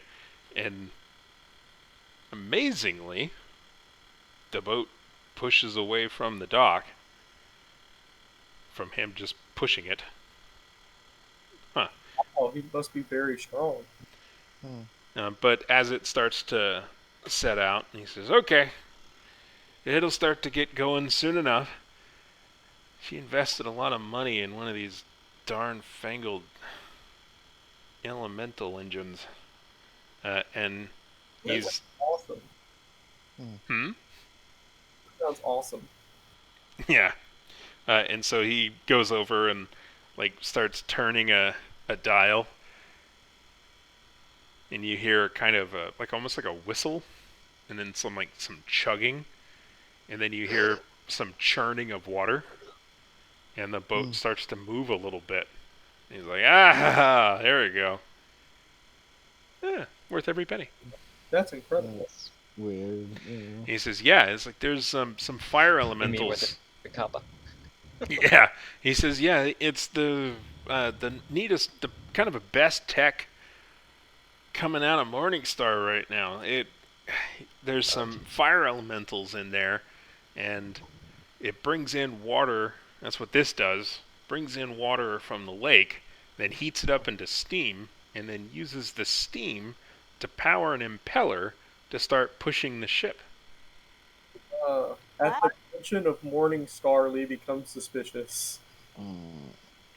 Yeah, I definitely think it's worth remembering that like not everybody is against the Morning Star, and we shouldn't like to be mindful of how much we bring that up while trying to convince people to you know, in persuasion. It's like He Definitely did, brought it up. saying we're trying to fight Walmart. yeah. In a sense, you are. It's like, well, not so much Walmart. Think of it more like, um, hmm, how, Amazon. Stark Industries. more like you're trying to battle GE. Oh God! All right. Like it's Morningstar is a massive organization that it certainly, like, they have defense contractors, they have military, they have settlements. Like they are, or imagine it almost like more akin to like the East India Trading Company. Yeah. Like imagine if the East India Trading Company merged with GE and a little bit of Lockheed Martin, Curious. and then add some dragons. Mm, I mean, I just accused them yesterday in my me trying to convince her that they were trying to destroy the world. Yeah. Yeah. half of it, so Or that they were trying to take over the world, to which she didn't seem too surprised. Yeah. But anyway, but it starts to chug out, and then he begins to bring more things, and there's automated sort of contraptions and doors that open, and the sails raise up, and he says, "Oh man, I love riding on this thing. It's so cool." And once they're underway, he says, "Can any of you steer?" I can swim. I thought Aldrin could drive a ship. I could. You can. That's right. Yeah. Theon will volunteer Yeah. if no one else wants to. Yeah. I do want to pull Adira off to one side and talk to her for a little bit. Sure. But Max says that he will go get Miss Zargo, and he kind of goes below deck. What did you want to say, Aldrin? As Theon, starts to lead slowly out onto this large flat lake. Molly's going to try to tag along with you. Yeah. I'm just gonna ask her if she's always had trouble turning into animals. She kind of looks at you a little bit, just like, "If you always had trouble turning into animals?" She kind of fires back right away. Like, what, have you ever had trouble turning into animals? No, No, it's just Oh, you turn into animals a lot then? I feel like I missed not something because I exactly. lost service. You're fine, Miss Alendrin is having a moment with Adira. Okay. Have fun. I'm I'm just trying to see if I can help. I'm trying to understand if this is a recent block or if this is a block that's been there for a while. Okay, look, I don't. I mean, have you ever turned into an animal? I haven't. I mean, it's. I It's not imagine it's exactly my somewhat. skill set. Well, I imagine it's difficult. Okay, like it Molly must will. take time. I'm sorry, we're not all as good as. And she kind of looks down and sees Molly Mort and smiles. And Molly looks like puts her ears back, like, and looks at her with big eyes. Adorable. Is this kind of out in the open that I would hear maybe? Or is nah, it just kind of like a private? nah, it's kind of Okay. a little more private, a little bit. I Aladrin was just did gonna say say he my pulled offer's her still aside. stand. Yeah. Okay. You were saying Molly Mort? I was just saying that Aladrin did say he pulled her aside. Ah, yeah. Hmm. Adira kind of like looks down at Mollymort again and kind of crosses her arms and kind of looks out at the water, and she says, "I'm trying, okay? I I mean, I know you're just understand. trying to help, but like I don't Yeah. know what more I can do but try right now. I don't Yeah. know what to do." But it's something you've always had trouble with, right? Oh my god, she says through her teeth. She's like, "Look, I just don't want to talk about it right now, okay? Can we like not Yeah. here? Yeah. Like, Alright. I mean, I'm sorry we're not all gods and powerful like you, Aldrin. And I'm sorry I'm not as talented as you, Molly Mort. I'm sorry that I'm not as good as you guys. I'm trying. I really am. I'm trying. You don't need to Um, apologize. what, Aladrin? Sorry. No, no, I'm just saying you don't need to apologize Well, it really seems like I kind of need to. I mean, why are you even bringing it up? because I want to help, I and I can't help if I don't know the situation. Yeah, but I don't know it either. I don't know. I don't know how you can help. I know you want to help, and it it might just be that this is the one thing you can't do. Uh, Ooh. I mean, Damn. there's a lot of things I can't do. I mean, look Well, at Lee. I can't. I'm not exactly fit for wearing armor. not that I you can't do really things like Not that it bothers you much, and her fingers kind of trace one of your scars. yeah. I can't cast spells as well as Molly. I can't track as well as Fion. I'm good at one thing, and that's hitting things. but I was also a general for a number of years, and I know how to help I mean, I would like to work say with law. Aldrin is much better at like he can hit things really well, and he can like swim, breathe underwater, and like the whole water thing. He's very good at that as well. It's Y- Yeah, very impressive. There's a reason I made a stat block for him. Yeah. yeah. Adira says that you're not giving yourself as much credit. The point I'm trying to make is I've helped people work through difficult blocks before, and maybe I can help you work through this one. Well, I hope you can. But, you know, not everyone is special like that. And I mean, maybe it's just something that'll never happen for me. You can see that she's like tearing up a little bit, And in but that she's case, trying to hide it by looking into the sun a little bit, in the direction of the rising sun. Hug this woman. Do something yeah, to make her feel better. It's killing me. I'll put an arm around her shoulder, and if that's the case, then there's going to be something else that you can do. Everyone has their own talents. If Uh, this one isn't yours, there's millions more out there for you to have. she smiles and just kind of leans into you a little bit as you all kind of stand at or the bow of this ship leading across the lake with the sun shining off of it. And If I see that, I'm whistling. Oh, yeah, He you at can. the prow with his arms spread. Yeah, you can certainly see them. Queen of the world. Soon Max comes up from below and says, "Blue Tempest, I present Amanda Zargo." And Amanda comes out again, and she's almost shinier than the boat. She's just covered in many ways with jewels, and um, but while she Oh does seem to God, my be, vision's meant for the dark, not this. Oh Jesus. yes, while she most Flashbang. certainly seems to be at risk of being used as the world's most expensive anchor, just from the fact that if she goes overboard, she's just going down immediately from all the heavy metals and such. She is not in a dress. She is much more practically dressed with loose trousers, essentially, although they are golden and thread. And she is wearing boots, although the boots again are decorative in many respects, but much more practical dress. And oddly enough, she's wearing some sort of shaded. I mean, she's basically wearing sunglasses. So Nice. I she's like that. yeah, she looks like she's um, but yeah, she's got her golden hair up in a bun and wearing tons of jewels and everything, and she's still got the red cape with gold embroidery that is just flowing in the wind, and these big round sunglasses over her eyes that have just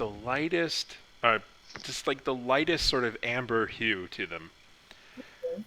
But yeah, she cuts decent profile, and she says, "Ah, Uh, my Blue Tempest, I'm so glad you could join me today."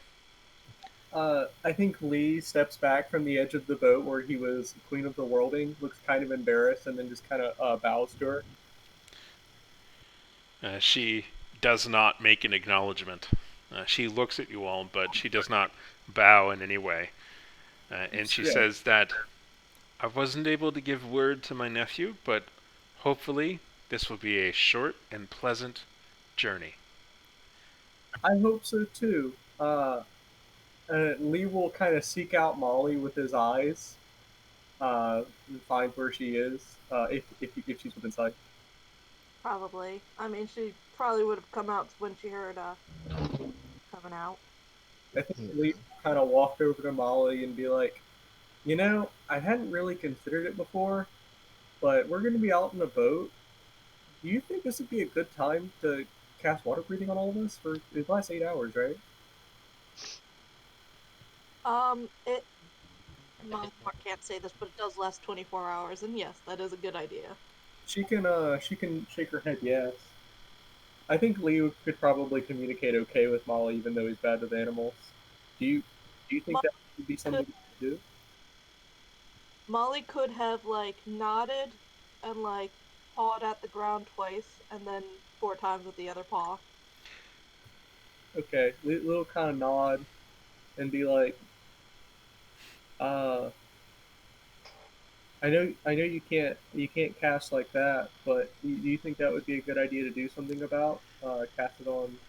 I mean, probably all of us. I think Mark and Jacob are still at the end, and Well, Albert doesn't need it. Mark and Jacob did come along, but while this is happening, I'll just add kind of The at the boat is back. gone.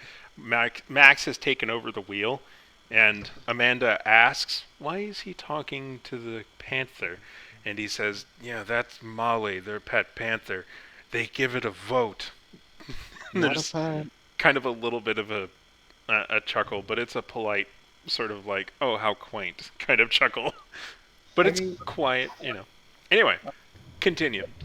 Lee will continue to whisper and be like, "So, is that something you think we should do, or do you want to hold off on that? It's up to you, of course." She nods and then like looks down at herself and like her shoulders slump a bit. Like, yeah, I can, but I'm a panther now.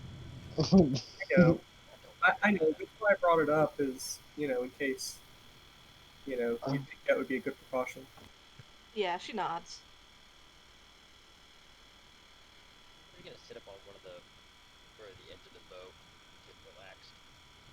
All right. There are some lounge chairs along the deck. hmm. He can unfold one. That's too comfortable for me. Okay.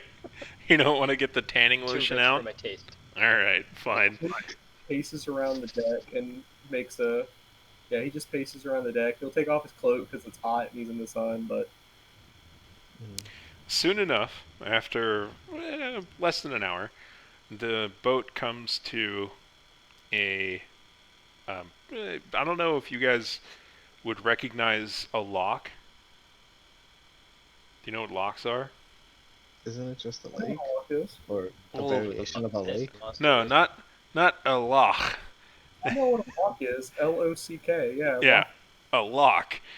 So a loch is a land like akin to a lake, but that's different. This is a lock in that like this is like an airlock. You know what an airlock?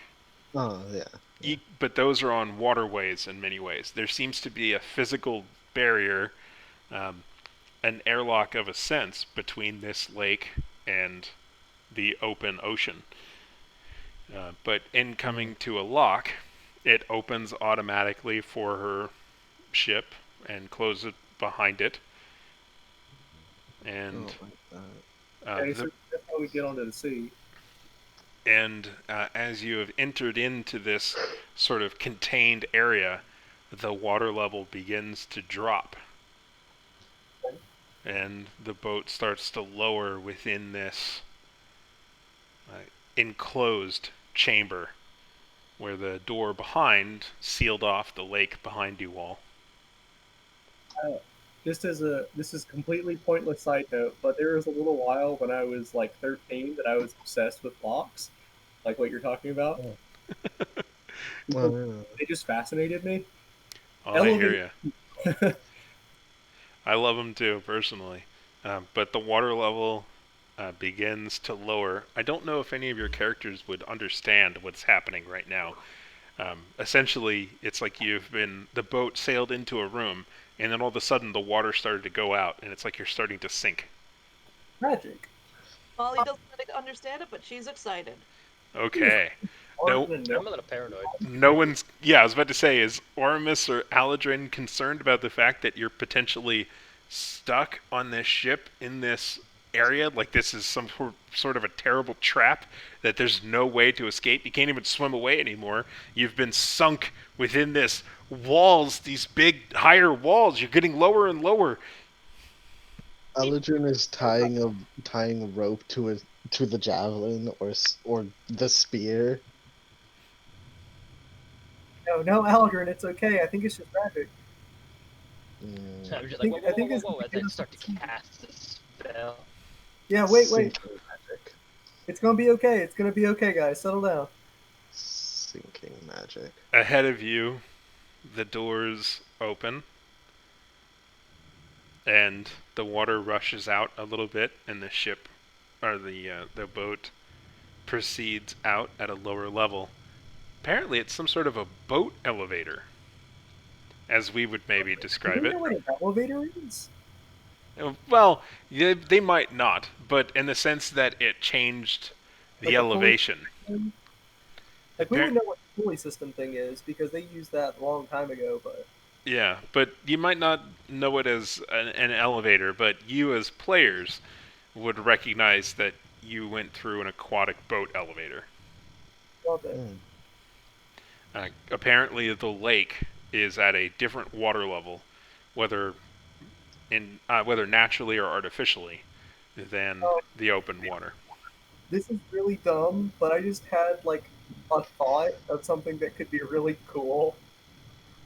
Because you were talking about locks, I got to thinking about Molly summoning a water elemental and us riding on top of it in a rowboat. That would Hmm. be cool. Okay. Uh, Lee closes his eyes and tries to focus on his goat, and he pings out to it. You sense it to the west. Yeah. Would you like to activate the LoJack self-drive automatic retrieval? I reach out with my mind like a Jedi and like close my eyes and like look like I'm in deep focus, and I say, "Come to me, goat." It does respond, Uh, presumably with a happy swimming noise. Anybody remember which goat this is? Is this Tooth Snatcher or Tooth Grinder? I think it's No. Nasher, but I'll be Okay, honest, I was never really sure. I think it's Gnasher I too. stopped trying to keep track. I Gnasher's the yeah, black one and Grinder's the white one. I'm gonna need some kind of grinder. Is the white one? Grinder is the female white one, and Okay. Gnasher is the male black one. I was able to write down in my notes which one was male and which one was female, but I don't think I've got the full details. Let me see. Let me search Nasher. I'm pretty sure that word doesn't come up anywhere else in my notes. So I'll call him Nash. Um, But the joke was, and I don't know, this might actually be a thing, and I don't think it would have mechanical implications. But the joke was is that Grinder gave goat's milk because she was a celestial, as a celestial. Mm-hmm. Well, we've learned so much. Yeah, so I've got Tooth Gnasher written down as Lee's black male goat mount, and Tooth Grinder as Lee's white female goat mount. I'm amazed that you made notes of that, and that's awesome. My note page is like 600 entries now, so God damn. yeah, it's pretty crazy. Anyway, soon enough, you're heading out into the open ocean, the island behind you, the waves pushing you along. You hear the occasional whistle and chug as apparently they're running on both wind that is being automatically controlled by a wind sensor that is being pushed around, and the sails are moving. And basically, all he has to do is just steer in the back. Max is just watching the machinery work, and there's the chug, chug, chug, chug as the underneath the impeller is pushing the boat along through with presumably some sort of a strange elemental torture device that's constantly splashing ocean water on an elemental. Yeah, Molly's definitely concerned about that. He actually is gonna bring that up. He's gonna be like, "Why do you use a fire elemental? Wouldn't a water or wind elemental make more sense?" Are you asking Max? I'm asking if they're both near each other. I'll ask both Amanda and Max. Amanda says, "Oh well, I mean, elemental's an elemental. I don't know. It works. That's all that matters to me. It's true.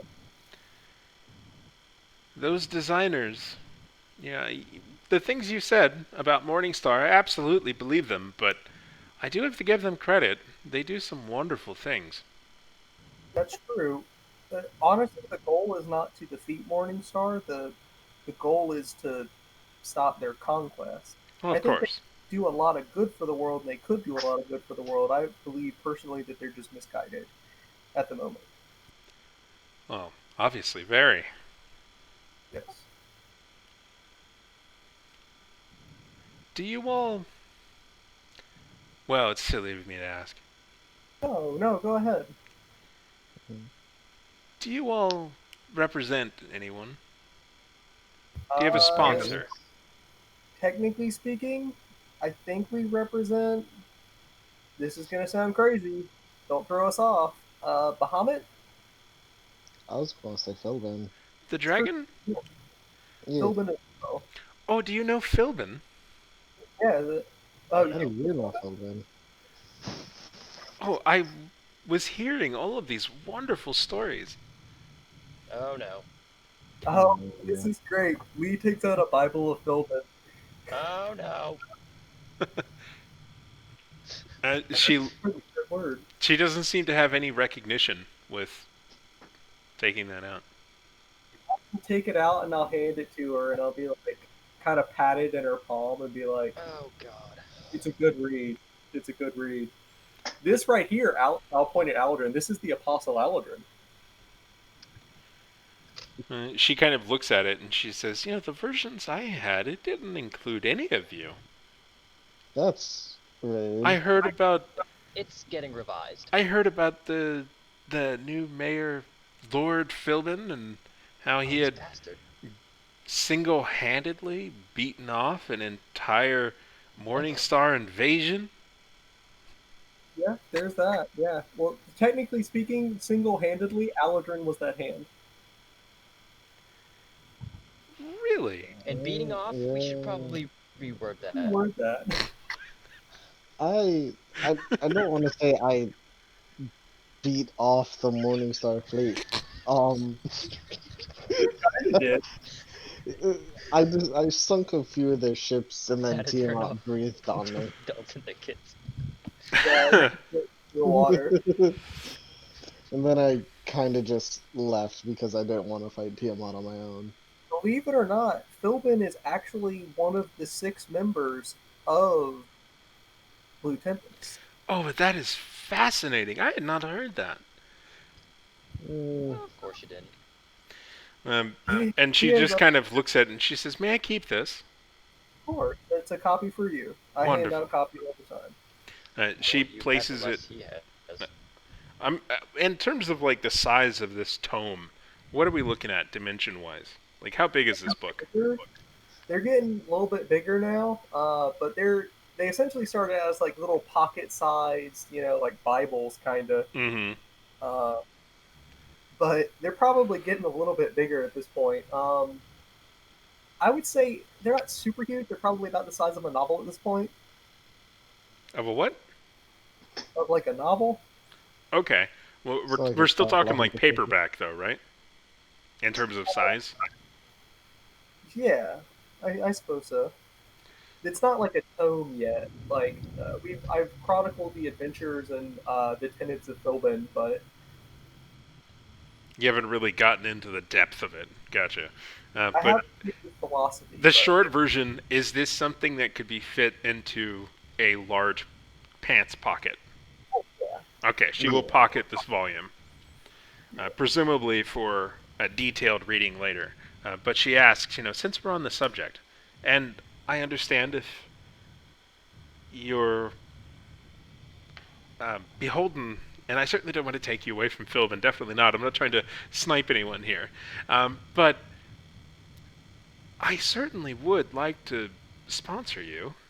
You all seem like good folk. You Oh, seem to be doing quite well. I think that would be something that could be beneficial for both of us. I am quite Oh. flattered. And but I do think most of the group would agree. We are so focused on this one thing right now.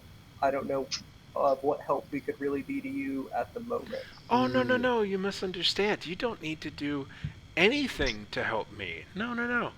Just go out into the world and keep doing what you're doing, and I'll help you however I can. Very generous offer. Of course, of course. I mean, What's it be? I would just ask that you maybe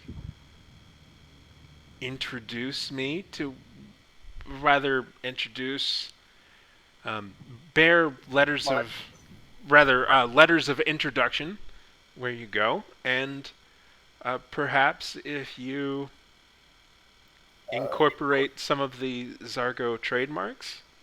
he will smile and he will kind of be like, "Yeah, I can get you that. I can get talks with Philbin. Yeah, I I think I think that would be beneficial for both suppose. Bakata and your empire here." Oh, it would be wonderfully beneficial, I'm sure. Real quick So, question. like, Are you taken or are you kind of looking to? Because Philbin's already got a woman. I'm just gonna put that out there. I think that's what Oh, she's so, interested in. She's interested in trade. oh no, no, it's Uh, nothing like that.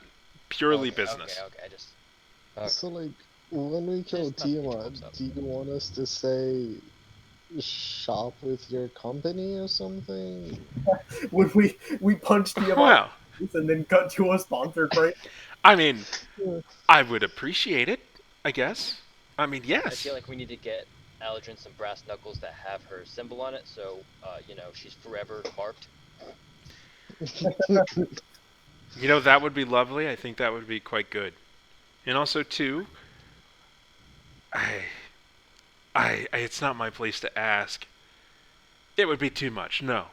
No, I can't. I shouldn't. Please Well, do. you've No, no, well, no. you come on, It would be come too on. much to ask. I really shouldn't. I'm at least No one lets it you interested to We hear all ask. know what you you have want to to. say. We all want you to. Come on. What do you need? An autograph from him? Do you, like, I think you all would look wonderful in matching uniforms. okay, Oh, sweet God. Jesus Christ. Not fully I matching, all individually, of course. Like some sort of Power Rangers. Did we ever get our what do you call them Now that our emblem? you put it that way, I'm down. I He will get excited and pull out his notepad and show her the emblem. This is our emblem. Oh, but this is fantastic. This is wonderful. Do you have a pen or a pencil or something? Yeah, of course. Lee always has writing supplies. She will begin to sketch Shit. your logo, but with her family logo, like right also there. And she says, "Oh, look at that. They look so good together, don't they? Like they were made to go together. They do not look like they were made to go together. It is your individual logo that is pretty decent, standalone. It's all good. It's a good logo on its own. And then it's her logo, which is like a teardrop with some flames on it. It does not look like it matches at all. What if we put that underneath it, Oh, like this?" And she draws another one. like a small teardrop dangling by a chain? That Hey, could work. is sponsored by Zargo Company. Yeah, just have like the little words somewhere. Oh, It like doesn't On look this. the like back. he's going to be wearing plate mail that's covered in stickers like a NASCAR. Oh, jeez. And she draws out one that says that shows the Blue Tempest logo, but it's kind of small, and then it shows in much larger text, sponsored by this. And then she starts to write out the whole thing: the Burning Tears Trade Goods and Jewelry Exports Company, and then draws the really big logo, like twice the size. She's like, "How about this? We could very easily put this on we could put it on cloaks. We could put it on jackets. We could put it on boots and gloves. We could put it on anything." Molly's Wait, wait. gonna walk over and like stand on her back leg and just put her paw on Amanda's hand and just like push it down. Wait, so we're We selling merchandise? We'll think about it. She Lee says, says, "Yes, think about it, darling. Do think about it." And she'll hand over the book. And she'll go, "Max, If we how do, long?" we And design Max a says, "Oh, logo. we're almost there." Look, if I'm being honest, I'd like an Aldrin action figure. "Oh, that would sell so well." An action figure? No, no, no, no, no. She looks you up and down. She says, "We need to be selling statues of you." That's strange. See, that's where my mind was going. I was weirdly thinking All you of you. should We say can. something along the lines of like a risque calendar or something. That says 12 Oh no, months of Aldrin. it'll be very risque. But she's like, no, no, all of you. Statues of all of you. You and you and you and even your friend. And she kind of looks down at the panther and says friend. In a polite way. And she says, we can have statues of all of you. And Mark goes, me too? Oh god. Um, yes. Of course. All of you. Yes, we'll make statues of all of you, and we won't sell them. We'll give them away. Everyone needs to know about you. Everyone needs to know about the Blue Tempest, brought to you by the Burning Tears Trade Goods and Jewelry Exports Company. Um, I appreciate your No. offer, and I think it's very generous and kind. Um, but I think it would be better if, at this junction in our company, we were responsible for our branding. I love the idea of people dressing up as Paladin for Halloween. I can see it Aldrin now. t-shirts. I can see it now. There's a calendar a couple of months from now that's just the Men of the Blue Tempest, and it includes all of us, and then there's also Philbin. Yeah, we're all just hat, shirtless and like flexing and stuff. And Yeah. then there's Philbin. All Philbin, 13 Mark, months. and Jacob. Um, I do like the idea of merch, but I think I trust Philbin to be in charge of our merch more.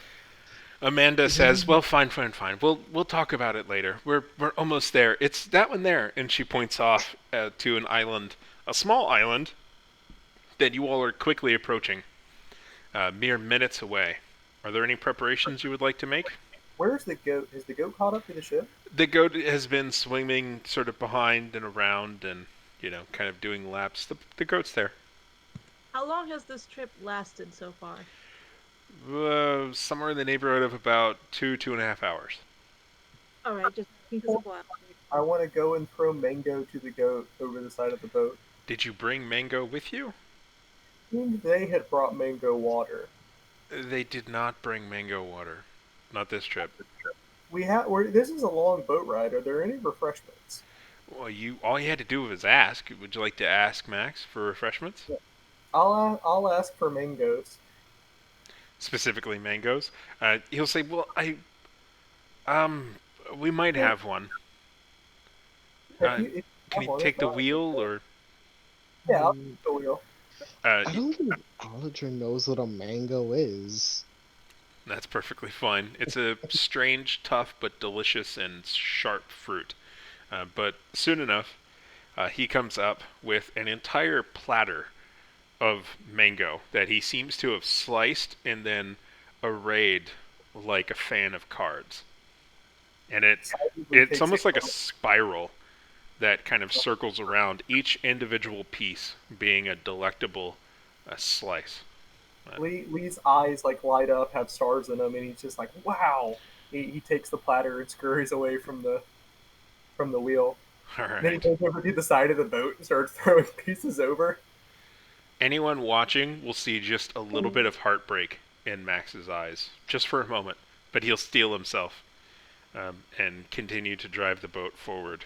And he'll Lee, oh, say, "There isn't a dock, so we'll have to stop a ways away. We can get kind of close in some of the deep areas, but I'm sorry, you'll have to run the rest." Swear. um, yeah, Lee will alternate between eating one himself and throwing one to the goat. I like to imagine the goat like jumping out of the water and catching a piece and then diving back in like a dolphin. Absolutely. Um, Aldrin heard that we're not going to be able to make it the whole way, and is already like preparing himself to jump into the water. I assumed no less. The ship gets closer. Aldrin, would you like to uh, disembark? Yeah. As soon as I'm ready, I'll just jump right off and start swimming. There's a splash as Aldrin's. Uh, and like if anybody asks about it, I'd be like, I'm surprised you didn't do that earlier. surprised he didn't insist on swimming the whole way. Uh, Yeah, Molly's gonna jump in after him. Amanda Will says, "Well, be careful. He doesn't know you're coming." Oh, that's a good point. And she starts to, um, you know, yell out. Essentially, not essentially. She starts to literally yell out, "Aiden, Aiden, it's your Aunt Amanda. We're here with supplies, and we brought some people that would like to talk with you." You all don't see him from the shore, although you do see a kind of hut, I guess, that seems to have been constructed. And you see it looks like a fallen log that's being chipped into a canoe that's in a workstation along the beach, but you don't see him. Would anyone else like to go? Yeah, I'll. When we get close enough to like, I don't know how close we can get. Do we just have to get into the water, or is there like a rowboat or anything like that? The ship seems to have been pulled kind of along the edge of the island, and they said, "Well, it's one of the abandoned islands. There's no dock or anything. Um, you all might have to swim for it. He should have a rowboat around here somewhere." We will hop off and get onto his goat and jet ski to the island. All right. Would anyone else like to depart? Everyone else seemingly just staying on. Essentially looking at. Fion will also jump off and start to swim his way. So would Ormus and Mollymort like to? You're the only ones basically on the ship besides. Molly, I Yeah, jumped I'll go. Oh, after. I apologize. Gotcha. Ormus, you jumping off as well? All right. Yeah. So you all make your way towards the island. Mark, Jacob, and Adira staying on board, along with Max and Amanda. Amanda still yelling for her nephew Aiden, and there seems to be no sign of him. None of you can see him. oh, I hope we didn't miss him. One cell's already gotten to him. Oh Is no. this a God, I small hope. island? I missed the whole description. It's a very small island. There's no dock. They're pulled up to a beach, a fairly almost gravelly beach. It's somewhat unpleasant. It's like the worst beach you've seen the entire time you've been in these change of islands. And you see a very small shack, barely built of anything but more than like sticks, essentially. And then you can see a log that seems to be being in the process of being chipped into a canoe. It's got kind of a canoe shape, but it still has the log-like features. And but that is seemingly under construction. She had mentioned that he's got a rowboat. I don't see the rowboat. It, Um, it might be that he's just away. Perhaps I'll come back a little bit. looking around, how long does it? Is there any apparent like maybe I go into the shack and look around, look for like old food or whatever. Like, did he leave in a hurry? Did how long does it seem like he's been gone? You know, is there signs of recent activity? Lee would probably not be great at this, but I bet Fiona or Molly might be. All right, Fionn would definitely be good at the tracking aspect as well. And let me activate the tracking device for Fionn. You were saying, Molly Mort? Yeah, Molly's gonna sniff around too. Okay, go ahead and make a perception check based on with advantage to sniff. Because I think panthers also get the sort of the same Yeah. feat as wolves and things? Yeah. And how good is the view out in the water? Nat one.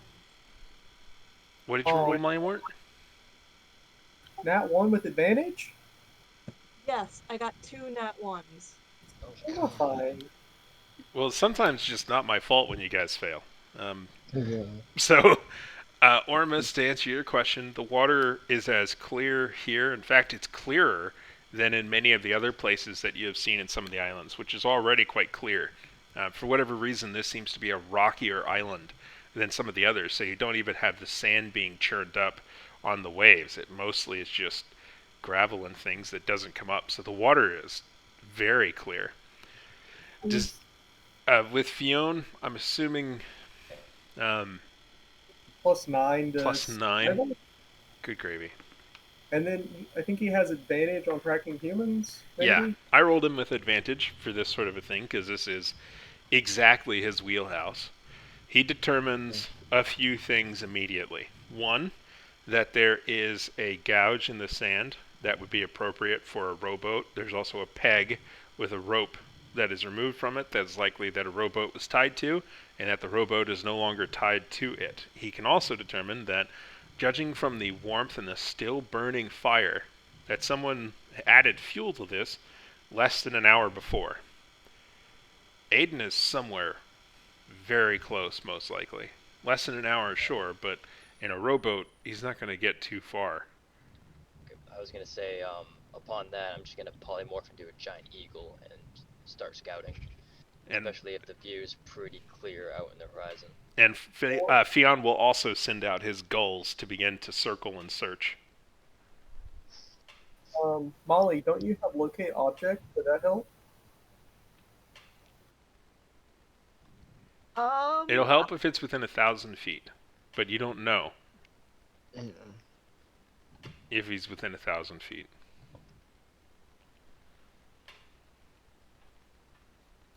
And also, you might not have locate object prepared. But Yeah. No, I don't. I unprepared that last night.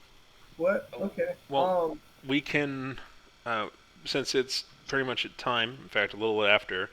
We can resume next week, starting immediately at the manhunt to find Aiden. Hmm. All right. So, Uh, Sounds good. I looked around inside too. Did I find anything, or probably what not? did you roll? I just walked into his hut. Do you want a perception or an investigation for walking in his hut, and looking around? It kind of depends on what you're trying to accomplish. You'll learn potentially different things from the different roles. But looking at the hut immediately, he's got essentially um, a thatch floor on it. It looks like there's been piles of different rocks that have been built around on the inside and a little bit on the outside, and that they've been filled with some sort of a mud or daub combination. And there are the structure itself seems to be relatively crudely built. Certainly wouldn't survive a storm. Um, he probably built it himself, and it's probably good enough, but who knows? The roof doesn't seem to be too leaky. There doesn't seem to be any food or water or utensils or anything.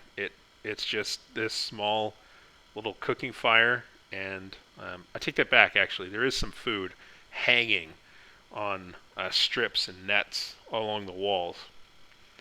But Any of them yeah, VNet, hmm. or any of them VNet? No, none of them appear to be the net. Although you're not even 100% sure you've seen the net. All But right. no, when I say netting, more like like Oh, the little nets that you get tangerines in, like I got you. bag nets kind of thing. All right. I think what what everybody else figured out, and that answers all my questions. So, Yeah. All right, but yeah, we will start it next week with the manhunt of Aiden Marsden. He can't get too far now. You're hot on his trail. And we have Aladrin. That's true. And he got Fionn, and he can track. And you got all kinds of stuff going on with all kinds of different things. And it's not like the guy knew that you were coming, so you might even be able to surprise him. That's why yeah. I was asking how the view was out, because if he can see the golden beacon, then he might like, oh shit. There's not a single cloud in the sky.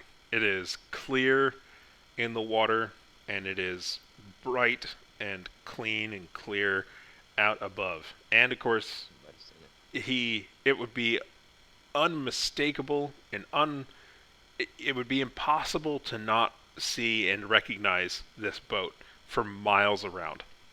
Okay.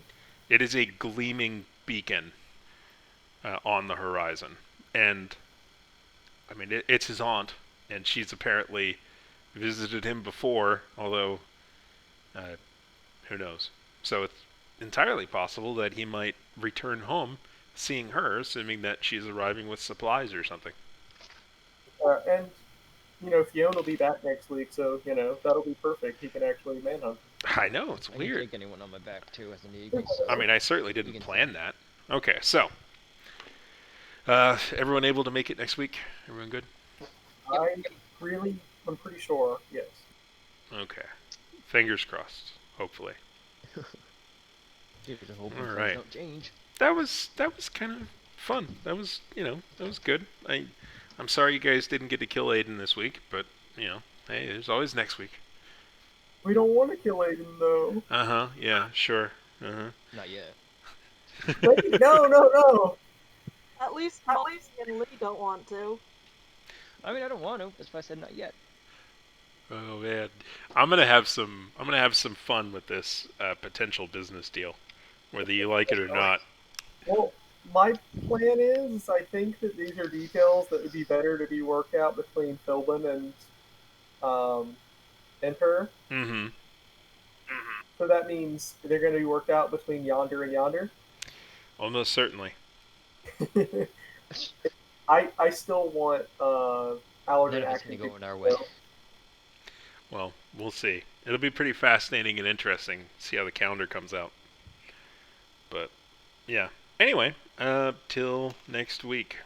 So All right. Have a good one, guys. Yeah, same. Bye. bye, everybody.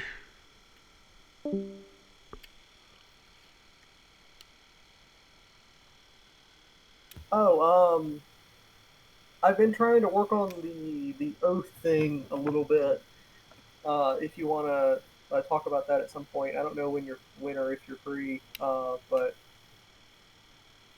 No, yeah, whenever works for you. I mean, like, I don't know if you have plans after this, so I don't want to keep you.